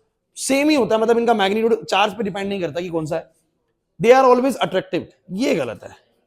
आपको पता है कि 0.8 फर्मीज के ऊपर ऊपर तक तो अट्रैक्टिव रहता है, उससे पीछे क्या होता है? बोलो रिपल्सिव। सिखाया मैंने। तो ये ऑप्शन नंबर सी इसका गलत हो जाता है। सैचुरेट होते हैं, बिल्कुल सही है, सैचुरेट हो जाता है, कुछ देर बाद आप लोगों को पता है। उसके बाद आपको एक प्लॉट ड्रॉ करना है, potential energy versus the separation. करा रखे potential energy versus separation between the nucleus, सिखा रखा मैंने आप लोगों को। कर देंगे भाई आप लोग। कह रहे क्या 2 इंपॉर्टेंट कंक्लूजन हैं? तो क्या 2 इंपॉर्टेंट कंक्लूजन है? तो हम कहेंगे जैसे जैसे हम डिस्टेंस को कम करते रहते हैं वैसे वैसे अट्रैक्टिव फोर्स बढ़ता रहता है, अट्रैक्शन बढ़ती रहती है। 0.8 फर्मीज पे ये lowest possible energy state acquire करता है, मोस्ट स्टेबल स्टेट। और 0.8 फर्मी से जैसे ही कम करता हूं फिर दोबारा से रिपल्शन बढ़ने लगती है और अनस्टेबिलिटी आने लगती है। क्लियर हुआ या नहीं हुआ? नाजिया समझ में आ रहा है कि नहीं आ रहा? इधर देखो। उसके बाद क्या बोलता है इधर, the density of the nuclear matter is tremendously large than the physical density of the material. अच्छा क्वेश्चन है, कह रहे कि न्यूक्लियर की डेंसिटी बहुत ज्यादा क्यों है? आप सोचो न्यूक्लियस की डेंसिटी बहुत ज्यादा क्यों? क्या कारण है न्यूक्लियस की डेंसिटी बहुत ज्यादा होने का? बहुत कम वॉल्यूम में है। डेंसिटी क्या होती है? Mass upon volume. क्योंकि न्यूक्लियस का रेडियस बहुत छोटा होता है, उनका वॉल्यूम बहुत कम होता है, बहुत कम होता है वॉल्यूम, तो डेंसिटी बहुत। अरे बहुत छोटी सी चीज में तुमने किसी चीज को रख रखा है तो उसका मतलब डेंसिटी बहुत ज्यादा है। बहुत ज्यादा डेंस होगा ना, बहुत ज्यादा टाइटली पैक्ड है। नहीं आ रही बात समझ में? तो आप लोग बोलेंगे वॉल्यूम ट्रिमेंडसली बहुत ज्यादा कम है, इसलिए डेंसिटी बहुत ज्यादा हाई है। उसके बाद the nuclear force are not coulombic force between the nucleons. Coulombic force नहीं है, बिकॉज आप लोगों को पता है कोलंबिक इसलिए नहीं बोल सकता मैं इसको, क्योंकि अगर कोलंबिक होता तो फिर तो रिपल्शन ही लगती रहनी चाहिए थी, बट ये तो अट्रैक्टिव भी लगाता है और रिपल्सिव भी लगाता है, तो उसकी तरह तो बिहेव नहीं कर रहा। उसके बाद draw a plot of the potential energy between the, करा रखा है प्लॉट ड्रॉ करना है पोटेंशियल एनर्जी वर्सेस का। 3 characteristics property of nuclear force, यार ये पढ़ लेंगे आप लोग। शॉर्ट रेंज फोर्स है, चार्ज इंडिपेंडेंट फोर्स है, सैचुरेशन आती है इसके अंदर, इसके कुछ फीचर्स हैं। सैचुरेशन आती है इसमें, 0.8 फर्मी से मोस्ट स्टेबिलिटी आती है, इससे आगे अट्रैक्टिव होता है, इससे पीछे रिपल्सिव होता है, शॉर्ट रेंज है, ये सारी बातें लिख दो। 4 से 5 बातें आप लिख सकते हो। नहीं आ रही बात समझ में? क्या क्या लिखोगे? It will be a short range force, it will saturate at a certain separation, ये सैचुरेट हो जाता है, इतनी सेपरेशन तक अट्रैक्टिव रहता है, इतनी तक रिपल्सिव रहता है। 3-4 पॉइंट लिख दीजिए, काफी 3 पॉइंट पूछे उसने। आगे बढ़ते हैं क्लास, बिल्कुल बातें नहीं होनी चाहिए। Briefly describe the multi step, ऊपर भी है। Why does the process of spontaneous nuclear fusion occur in the heavy nuclei? Heavy nuclei में स्पॉन्टेनियसली ये फ्यूजन रिएक्शन क्यों हो रही है? बस उसका बाइंडिंग एनर्जी पर न्यूक्लियन कम है, अनस्टेबिलिटी ज्यादा होती है, तो वो टूट जाता है। बस थोड़ा सा थ्योरेटिकली इसको आंसर लिखना है आप लोगों को, 1 नंबर का क्वेश्चन है, ज्यादा बड़ा है नहीं। तो आप लोग बोलेंगे इतने ज्यादा नंबर ऑफ पार्टिकल्स होने पर न्यूक्लियाई की बाइंडिंग एनर्जी पर न्यूक्लियन काफी कम हो जाती है, और जिस कारण से वो अनस्टेबल हो जाता है और स्प्लिट हो जाता है छोटे न्यूक्लियाइज में, क्योंकि छोटे न्यूक्लियस की बाइंडिंग एनर्जी पर न्यूक्लियन ज्यादा होती है, तो वो स्टेबिलिटी चूज करने के लिए टूट जाता है। नहीं है बात समझ में? सोच के बना सकते हैं इसको। ये सन वाला रिएक्शन है भाई। सन में कौन कौन सी रिएक्शन चलती है? बिल्कुल रटने वाला क्वेश्चन है, रटने वाली रिएक्शंस हैं। एक्चुअली सन के पास ना बहुत सारा हाइड्रोजन है, बहुत सारा हाइड्रोजन है, वो हाइड्रोजन फ्यूज होता रहता है। सुनो सुनो, हाइड्रोजन फ्यूज होते रहते हैं। आपको पता है हाइड्रोजन फ्यूज होकर हीलियम बनाएंगे, और जब जब हाइड्रोजन फ्यूज होकर हीलियम बनाएगा, it will convert into the low binding energy per nucleon to high binding energy per nucleon, every time they will release energy, they will release. समझे नहीं मेरी बात को? क्या बोला मैंने? समझ में आया? क्योंकि इसके पास, इसके कोर में ना, मैं बताते कैसे, कहते कि hydrogen is basically the fuel of sun and light energy. Sun की जो लाइट है ना, उसका फ्यूल जो है वो हाइड्रोजन है, और हाइड्रोजन से वहां पर फ्यूज होते रहते हैं। आयुष, हाइड्रोजन से फ्यूज होते रहते हैं और क्या बनाते हैं? हीलियम। कह रहे कैसे फ्यूज होते हैं? सर मैंने आप लोगों को हाइड्रोजन का हीलियम तो आज ही बना के दिखाया है। H12 हीलियम 24, H12 हीलियम 34 और 2 3 वाला। नहीं आ रहा याद? तो जब जब ये हाइड्रोजन मिलके हीलियम बनाएंगे, जब जब ये हाइड्रोजन मिलके बोलो क्या बनाएंगे? Helium. They will convert from the low binding energy per nucleon to, and every time energy is release. ये बेसिकली इसका सोर्स है एनर्जी का। तो आप लोग देखो, ये वाला क्वेश्चन रटना होता है पूरा, इसमें कुछ बताने लायक है नहीं, लेकिन जो मैंने आपको हाइड्रोजन वाली बात बताई ना, वो 2 रिएक्शन लिख देना, वो हाइड्रोजन वाली जो मैंने सिखाई थी। ठीक है, अब सुनो भाई, ये क्वेश्चन बिल्कुल नकली है, पढ़ के देख लो। कह रहे कितनी एनर्जी रिलीज होगी मिलियन इलेक्ट्रॉन वोल्ट में, मेगा इलेक्ट्रॉन वोल्ट में, जब ये काम होगा। अब आप पहले तो बैलेंसिंग करके देखो, ऊपर 5, ये 4, न्यूट्रॉन का 1, भूलिए मत, वो बनाए भले ही नहीं, लेकिन मुझे पता है कि 1 होता है, 5 हो गया, नीचे 2 और 2, क्योंकि न्यूट्रॉन का नीचे 0 होता है। अब क्या कह रहा है? इसका मास दे रहा है, इसका मास दे रहा है, उसका मास दे रहा है, उसका मास दे रहा है। लेफ्ट साइड के सब कुछ मास दे दिया, राइट साइड का दोनों का मिला के मास दे दिया, बस सबका अलग अलग मास दे दिया। आपको पता है लेफ्ट और राइट के मासेस में डिफरेंस मिलेगा पक्का, क्योंकि अगर ये दोनों चीजें मिलकर उसमें कन्वर्ट हुई हैं, तो कुछ मास किसमें कन्वर्ट हुआ होगा? एनर्जी में, तभी तो स्टेबिलिटी कुछ ना कुछ आई होगी। सुन लीजिए, कोई भी रिएक्शन के दौरान अगर एनर्जी रिलीज हो रही है, तो कुछ मास जो है वो किसमें कन्वर्ट हो रहा है? बोलो, वो एनर्जी जो आ रही है वो किसी मास की वजह से आ रही है। तो आप लोग कैसे बोलेंगे? उसने बोला कितना एनर्जी रिलीज होगा, तो मैंने कहा भाई वो तो ऐसे पता लगेगा, वो तो ऐसे पता लगेगा कि कितना मास का अंतर है, वो पता लग जाए। वही मास किसमें कन्वर्ट हुआ होगा? एनर्जी में। तो मैंने क्या करा, लेफ्ट साइड के दोनों का मास जोड़ा, mass of, total mass of reactant side, मुझे बताओ कितना आएगा? मास ऑफ H12 और मास ऑफ H13, इन दोनों का मास मिला के कितना आएगा? कोई बच्चा जोड़ के मुझे बताना वैल्यू, कैलकुलेटर से, कैलकुलेटर से कर ले, ऐसे तो मैं भी कर लूंगा।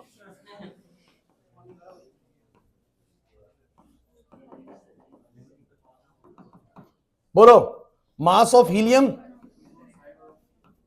और मास ऑफ न्यूट्रॉन, बोलो।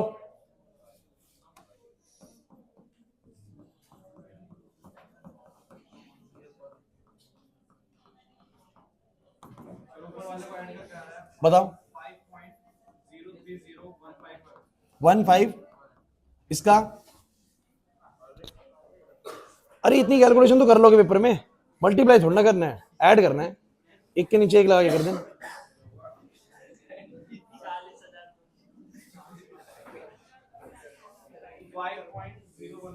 5.011 बच्चों बच्चों बच्चों बोर्ड पे आप लेफ्ट साइड का टोटल कलेक्टिव मास देखो। लक्ष्य, लेफ्ट साइड का कलेक्टिव मास बता इतना है, राइट साइड का कलेक्टिव मास बता, ज्यादा है कम है? कम है। किसी एक तरफ ज्यादा मिलेगा, किसी एक तरफ कम मिलेगा। जो भी मास का अंतर आ रहा है वो किसमें कन्वर्ट हुआ है? एनर्जी में। वो कह रहे कितनी एनर्जी रिलीज हुई है, तो मैं बोलूंगा एक्चुअली में डेल्टा एम कितना आएगा? डेल्टा एम कितना आएगा? इन दोनों का डिफरेंस, इन दोनों का। अरे सीख लो भाई, पेपर में आती हैं चीजें। तुम्हें अभी तक पूरा न्यूक्लियर के सारे क्वेश्चंस खत्म होने वाले, एंडिंग में आ गए। मुझे बताओ कहीं ऐसा लगा है कि बहुत ऊट पटांग से कोई क्वेश्चन आ गया तो ऐसा लगे कि बन ही नहीं सकता था पेपर के अंदर? नहीं आएगा। आप लोग पढ़ के तो जाइए तसल्ली से, आप लोग देखिएगा पेपर में सारे क्वेश्चंस बनते हुए नजर आएंगे। ओए भाई रुक जाओ, कितना आ रहा है? 0.01 अरे यार इसको परेशान मत करो ऐसे, ठीक है।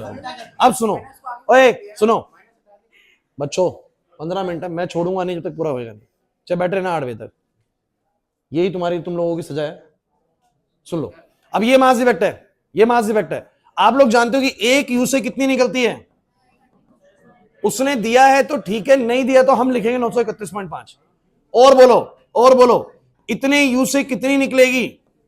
निकाल लोगे मल्टीप्लाई करके? समझ नहीं आ रहा सर ये कैसे करने?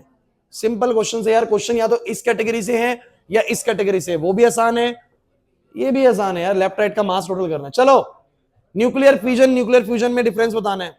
फ्यूजन में चीजें टूटेंगी, फ्यूजन में जुड़ेंगी, लेकिन दोनों में एनर्जीज क्या होती हैं? रिलीज ही होती हैं। अब सुन लीजिए अगला, सुनो। अब भाई एक सिंगल क्वेश्चन है पूरे के पूरे चैप्टर के अंदर जो दमदार है, वो है ये वाला क्वेश्चन 23 का बी पार्ट। पूरे चैप्टर में सिर्फ एक ही दमदार क्वेश्चन है।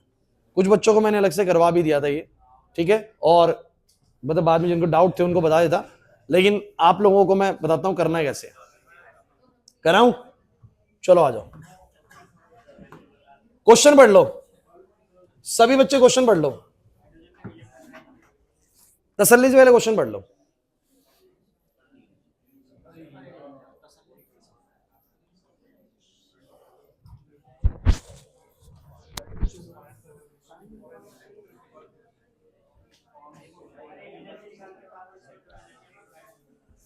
ऐसे डायरेक्ट फॉर्मूला नहीं लगना इसमें, हाँ लेकिन डायरेक्ट फॉर्मूला नहीं लगना ऐसे। पढ़ लिया?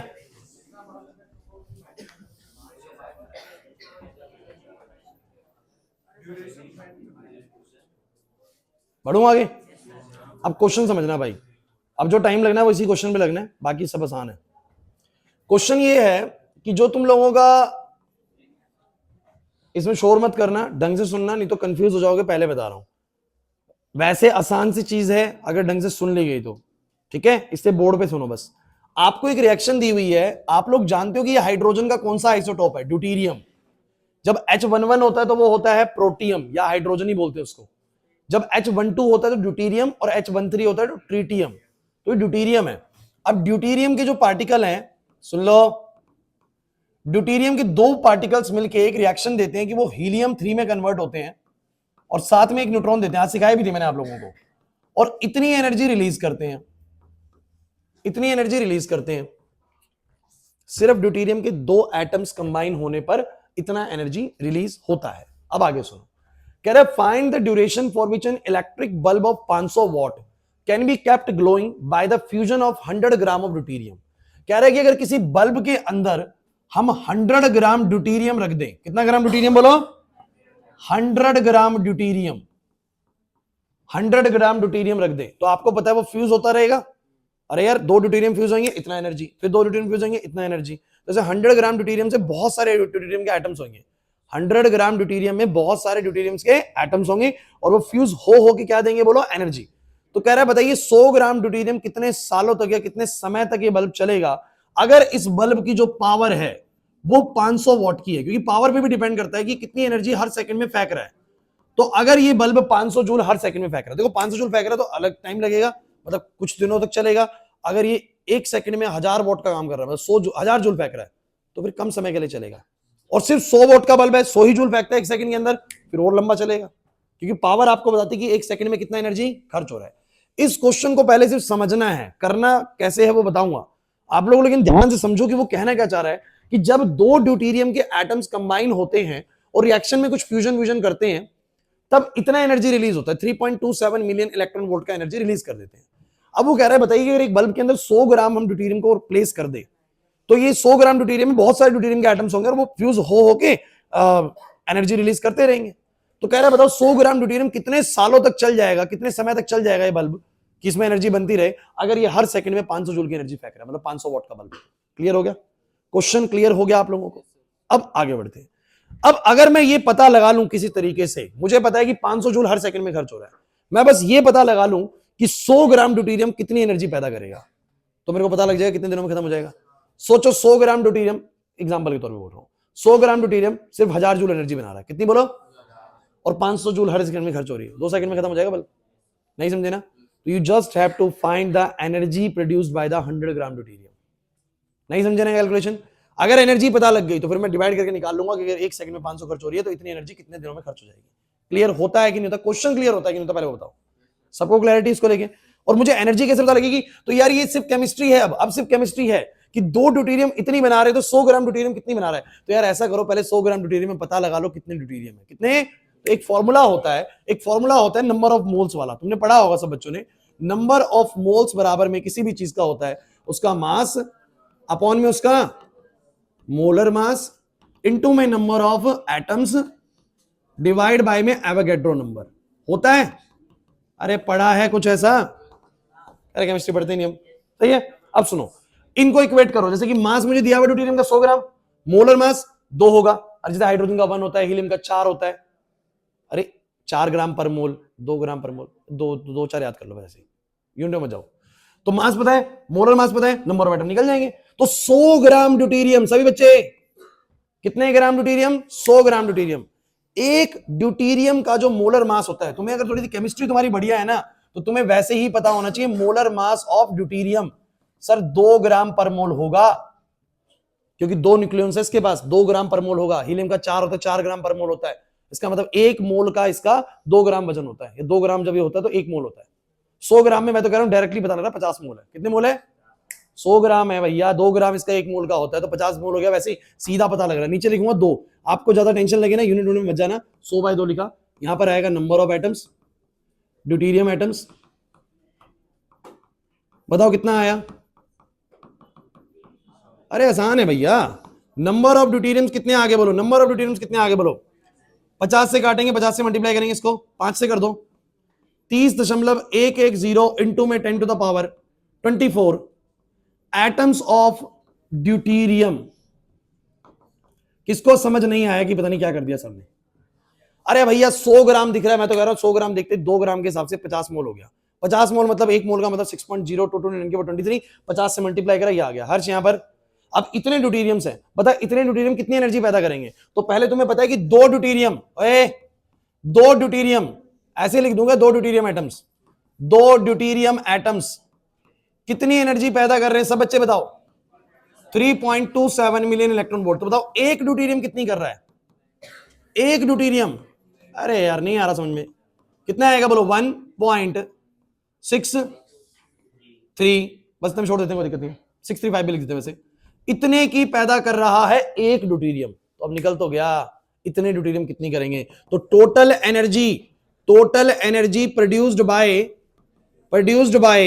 100 ग्राम ड्यूटेरियम। सभी बच्चे बताओ 100 ग्राम ड्यूटेरियम ने कितनी पैदा करनी है?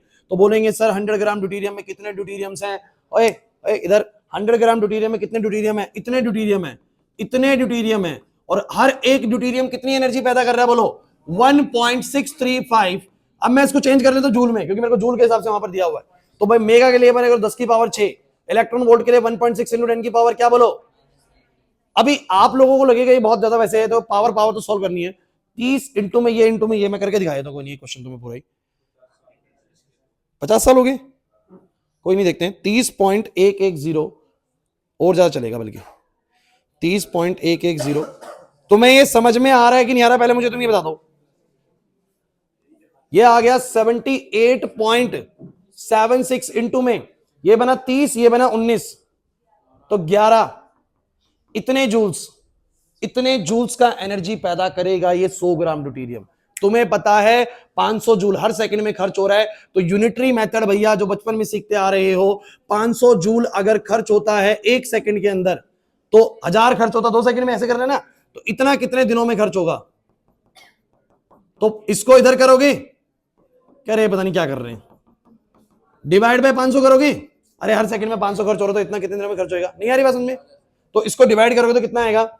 तो मैं क्या करता हूं ना, 2 जीरो से वो काट देता हूं 10 की पावर 9 और 5 से इसको डिवाइड कर देता हूं, तो 15.75 इतने सेकंड लगेंगे, इतने सेकंड। अब तुम इसको मिनट में, ईयर में, आवर में जो भी चेंज करना है तुम्हारी इच्छा है, लेकिन मैं सेकंड में छोड़ाऊंगा, सेकंड में छोड़ाएंगे। इतने सेकंड्स लगेंगे इस बल्ब को खत्म होने में भाई। अभी दोबारा सुनो, क्वेश्चन का थीम क्या है भाई?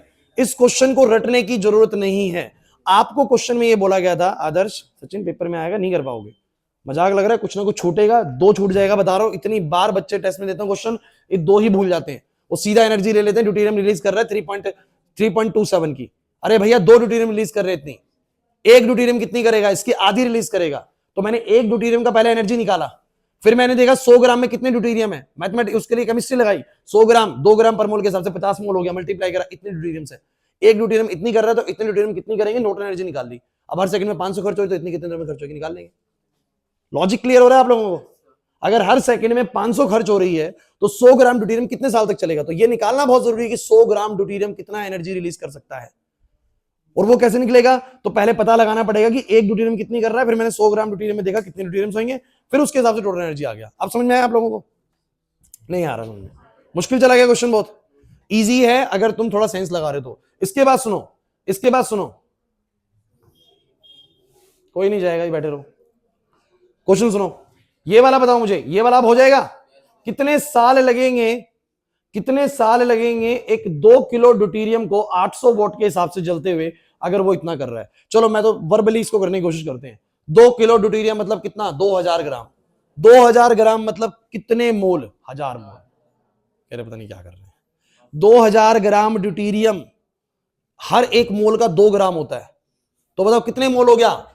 1000 मोल ड्यूटेरियम हो गया। अब 1000 मोल ड्यूटेरियम, 1000 मोल ड्यूटेरियम मतलब कितने? टोटल नंबर ऑफ ड्यूटेरियम कितने हो गए? नंबर ऑफ ड्यूटेरियम कितने हो गए बोलो? 1000 गुना में, बोलो कितने ड्यूटेरियम्स हो गए? 6.02 10 की पावर कितना बोलो? 26 ड्यूटेरियम्स। एक ड्यूटेरियम कितनी एनर्जी रिलीज कर रहा है? 2 से रिलीज हुई इतनी, 1 से वही 1.6 करके आ जाएगी। तो इतने ड्यूटेरियम से कितनी होगी? निकाल लोगे मल्टीप्लाई करके, आगे टोटल एनर्जी। हर सेकंड में 800 खर्च हो रही है, तो इतनी एनर्जी कितने दिनों में खर्च होगी? निकाल लो। बचा है कुछ क्वेश्चन? नहीं आया समझ में? अब क्लियर है? तो आप लोगों को ये क्वेश्चन बहुत इंपॉर्टेंट है, पेपर में आ सकता है, 2 बार पहले भी आ चुका है, आप लोगों को एग्जाम में आ सकता है भाई। चलिए लास्ट चीज है, बस अब खत्म हो गया। ये करवा चुका हूं, ये करवा चुका हूं। अच्छा, इसका बताना, calculate the energy in the, ये बताऊंगा, calculate the energy in the fusion reaction. ये और बाइंडिंग एनर्जी दिया हुआ है आप लोगों को इसका, और बाइंडिंग एनर्जी आप लोगों को दिया हुआ है इसका। सिंपल पूछ रहा है आप लोगों से कि कितना एनर्जी रिलीज हुआ। यार लेफ्ट साइड का आपको बाइंडिंग एनर्जी दिया हुआ है, 1 का दिया हुआ है, 1 का दिया हुआ है, 2 का मिला के हो जाएगा। एक बार देखो जरा क्वेश्चन क्या, 2600 कह रहा है कि H12 5 मिनट लेके कर लेना खत्म। कितना बचा है? बस ये खत्म ही तो हो गया, और ये वाले में तो हमें करना ही नहीं है, तो क्वेश्चन पहले करा हुआ है। इसके बाद बस एक क्वेश्चन बचेगा, वो और लास्ट वाला एक जैसा है। तो बोर्ड पे सुनिए, 5 मिनट लग जाएंगे, लेकिन खत्म करके चलते हैं इसको। आप लोग जरा इस क्वेश्चन को ढंग से पढ़ो। आप लोगों को मैंने क्या बताया था कि जब भी हमारे कुछ छोटी स्पीशीज, कनिष्का, छोटी स्पीशीज कंबाइन होके बड़ी में जाती हैं, तो वो लो बाइंडिंग एनर्जी से। अब तुम खुद सोचो कि किसी का पहले 5 बाइंडिंग एनर्जी चाहिए था, अब 7 चाहिए, तो उसने कितने की एनर्जी रिलीज कर दी? 2 की। सिंपल तो है। तो मुझे तुम ये बताओ, इस हाइड्रोजन का बाइंडिंग एनर्जी बता रहा है अकेले का कितना है, बोलो 2.23। तो इसका भी कितना होगा? और इसका तुम्हें दे रहा है कितना, बोलो 7.73। मतलब कि 2 ऐसी स्पीशीज जिनका जो बाइंडिंग एनर्जी था, net binding energy left side पे कितना आ रहा है बताओ जरा? Net binding energy on left hand side बोलो कितना आ रहा है? 2.23 प्लस में 2.23, 4.46। समझो इजी है भाई। और राइट साइड का बोलो कितना आ रहा है net binding energy? Net binding energy कितना आ रहा है? इसका कितना आ रहा है बोलो? 7.73। तो सोचो ना यार, किसी को पहले मैंने बताया भी था तुम लोगों को, ये लेवल चाहिए उसको, ये लेवल चाहिए। अभी उसको पहले फ्री होने के लिए कितना चाहिए था? 7.73। सॉरी, पहले कितना चाहिए था बोलो, दोनों को मिला के 4.46 चाहिए था, दोनों को मिला के, और अब कितना चाहिए बोलो, तो इतनी एनर्जी जो डिफरेंस है उसने बोलो क्या कर दी, रिलीज कर दी, इतनी एनर्जी जो डिफरेंस उसने बोलो क्या कर दी, रिलीज कर दी। समझ नहीं आया ना? अरे यार, जब भी कोई स्पीशीज अपनी लो बाइंडिंग एनर्जी से हाई बाइंडिंग एनर्जी की तरफ जाएगी तो वह एनर्जी रिलीज कर चुकी है, यही तो सिखाया था ना मैंने आप लोगों को, कितनी एनर्जी रिलीज करी वो कैसे पता लगेगा, तो पहले उसको टोटल बाइंडिंग एनर्जी इतना था, बाद में इतना है, तो कितनी एनर्जी रिलीज करी, समझ रहे हो इन दोनों का डिफरेंस, इन दोनों का, क्योंकि मैं बोल तो रहा हूं कि दोनों को मिला के पहले कितना चाहिए था फ्री होने के लिए, दोनों को मिला के कितना चाहिए था फ्री होने के लिए, इतना, बाद में कितना चाहिए, बाद में कितना चाहिए, इतना, तो ये जो एनर्जी है बात चीज जो ये हमारी बाद में कम हुई है, इतनी एनर्जी बोलो क्या हुई है, रिलीज हुई है। तो एनर्जी कितनी रिलीज हुई, एनर्जी रिलीज हुई है 7.73 माइनस का 4.46, this will be 3 point, done done. ये क्वेश्चन 27वां ऑलरेडी करवा चुका हूं, 29वां वही बात बोल रहे हैं कि अगर particles number of nucleons conserved है तो फिर एनर्जी कैसे रिलीज हो रही है, जब पार्टिकल्स की संख्या सेम है तो एनर्जी कैसे रिलीज हो रही है, तो आप लोग क्या बोलेंगे, आप लोग क्या बोलेंगे, the mass from the each nucleon get converted into energy, some mass from the each nucleon get converted into energy, and hence the number of particles is conserved, but energy is, but mass remain, but the mass does not remain same, mass does not, hey बच्चों सुनो, मैंने क्या बोला, दोबारा सुन लो, दोबारा सुन लो, दोबारा सुन लो, इस reaction में वो ये बोल रहे हैं जब पहले भी 4 पार्टिकल है बाद में भी 4 पार्टिकल है, फिर एनर्जी कैसे रिलीज हो रही है, जब पार्टिकल संख्या सेम है, तो आप क्या बोलोगे, some mass from the each nucleon converted into energy, and hence the number of particles remain conserved but the mass does not remain same, but mass same नहीं रहेगा। समझ में आया कि नहीं आया? अब इसके बाद ना एक 28वां क्वेश्चन है और एक 25वां है, ये बिल्कुल सिमिलर क्वेश्चंस हैं, बोलो करवा दूं ये भी,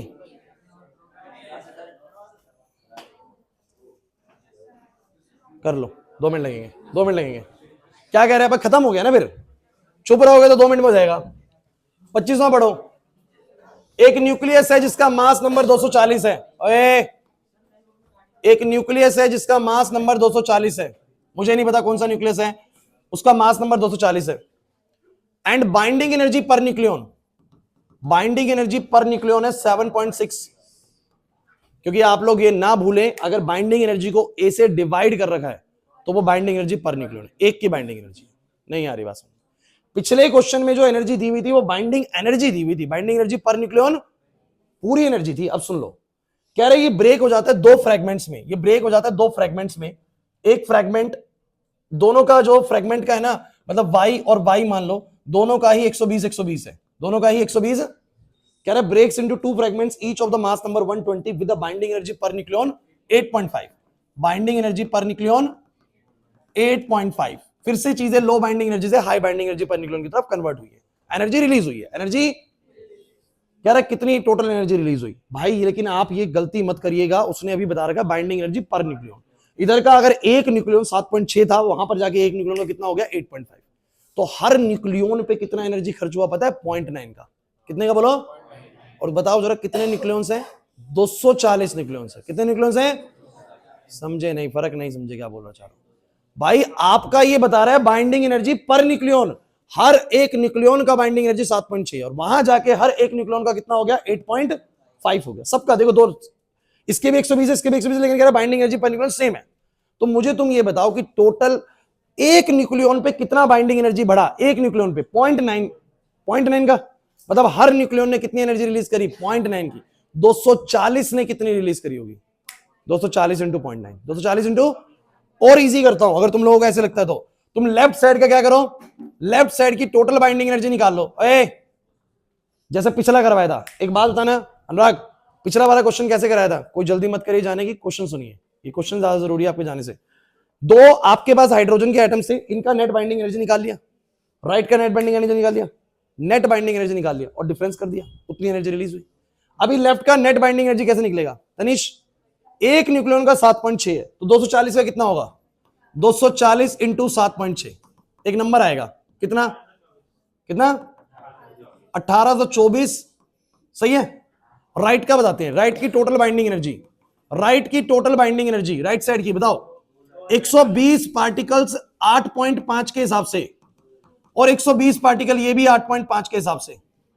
बताओ कितना है इन दोनों का मिला के 2040, दोनों का मिला के 2040 है बच्चों। मतलब 1020 इसका है, 1020 इसका है, 1020 इसका है। बोलो कितना आएगा? तो मुझे बताओ कितनी एनर्जी रिलीज हुई, एनर्जी कितनी रिलीज हुई? सब बच्चे बोलो। 2040 माइनस में 1800 कितनी? और मैं तुम्हें शॉर्टकट क्या बता रहा था, क्योंकि तुम लोगों को बोला था कि इधर एक न्यूक्लियन की 7.6 है, 240 है, एक की 7.6, इधर हर एक की 8.5 है। तो बोलूंगा कि पर न्यूक्लियन कितनी एनर्जी रिलीज हुई? एनर्जी रिलीज्ड पर न्यूक्लियन कितनी? बोलो 0.9। तो मुझे बताओ total energy released by 240 nucleons. तो 240 इंटू में 0.9, इतने समझदार हो, एक से करता 240 आता, थोड़ा कम से कर रहा हूं, 216 आ जाएगा या नहीं आ जाएगा? नहीं आया ना समझ में? पक्का समझ में आया? जब भी लो बाइंडिंग एनर्जी से चीज हाई में जाती है, एनर्जी क्या होती है? रिलीज। कितनी रिलीज हो रही है वो कैसे निकालोगे? लेफ्ट साइड की total binding energy, right side की टोटल बाइंडिंग एनर्जी, डिफरेंस कर दो, आंसर आ गया। सेम क्वेश्चन ये था, सेम क्वेश्चन वो है। आखिरी क्वेश्चन देखिए और जाइए, सेम कैटेगरी का क्वेश्चन है, सेम कैटेगरी का क्वेश्चन है। क्वेश्चन पढ़ो, बस फ्री कर रहा हूं। इसके बाद एक हैवी न्यूक्लियस है पी, जल्दी बताना, इसका मास नंबर 240 है। बोलो भाई बाइंडिंग एनर्जी पर न्यूक्लियन, नजरे बोर्ड पे हो। ये कन्वर्ट होता है क्यू और आर में, क्यू और आर, जिसका मास नंबर 110 और 130 है। टोटल पार्टिकल अभी भी 240 ही है। बोलो क्लियर है कि नहीं? लेकिन 110 पार्टिकल्स का binding energy per nucleon convert हुआ है 8.5 में, 8.5 में BN, और इनका कन्वर्ट हुआ है 8.4 में। अब मैं सीधा नहीं कर सकता बच्चों, क्योंकि कुछ पार्टिकल थोड़े और ज्यादा स्टेबल हुए और कुछ पार्टिकल थोड़ा कंपैरेटिवली कम स्टेबल हुए दोनों ही स्टेबल है। रितिका बात समझ आ रही है? दोनों ही स्टेबल हुए, लो से हाई में जा रहे हैं। दोनों केसेस में एनर्जी रिलीज हुआ है, लेकिन 110 के हिसाब से अलग एनर्जी रिलीज हुआ है और 130 के हिसाब से अलग। तो करना क्या है, कह रहा है कितनी एनर्जी रिलीज होगी? कुछ नहीं करो, लेफ्ट साइड और राइट साइड की टोटल बाइंडिंग एनर्जी निकालो और डिफरेंस कर दो। तो मुझे बताओ binding energy on left side बताओ कितनी आएगी? 240 पार्टिकल्स हैं, हर एक का 7.6 है। कितना आशीष? अबे कम कर दिया, 1824। मुझे बताओ राइट साइड का binding energy on right 110 into 8.5 plus में 130 इंटू 8.4, क्योंकि हर एक की इतनी, तो 130 के हिसाब से कितनी हुई होगी? नहीं आ रहा समझ में? कितना? 935 प्लस 1092 टोटल 20। अब इन दोनों का डिफरेंस आ जाएगा। एनर्जी रिलीज्ड 2027 माइनस में 1824, तो 203। अब तुम मुझे बताओ जरा, ये जो लास्ट में तुम्हें मैंने 3 क्वेश्चन कराए, तीनों सेम कैटेगरी के थे। लेफ्ट साइड से एक मिनट, लेफ्ट साइड से राइट साइड पे जब भी स्पीशीज कन्वर्ट हो रही है और low binding energy per nucleon high में कन्वर्ट हो रही हो, ऐसा ही होगा। बिकॉज जब low binding energy per nucleon high में कन्वर्ट होती है, चीजें क्या होती है? स्टेबल हो जाती है, एनर्जी रिलीज होती है। और जब एनर्जी रिलीज का पूछे, लेफ्ट साइड की टोटल बाइंडिंग एनर्जी निकाल लेना, राइट साइड की टोटल बाइंडिंग एनर्जी निकाल लेना, डिफरेंस कर देना। क्वेश्चंस मेरी तरफ से खत्म हो गए भाई। आप लोगों के अगर उसमें क्या बोलते हैं, बुकलेट के अंदर अगर थोड़े से ज्यादा होना, 4-5 क्वेश्चन नई वाली के अंदर अगर जो MTG है तो कर लेना। लेकिन ये समझ में आ गया? पहले बताओ, फ्री करूं? भाग जाओ।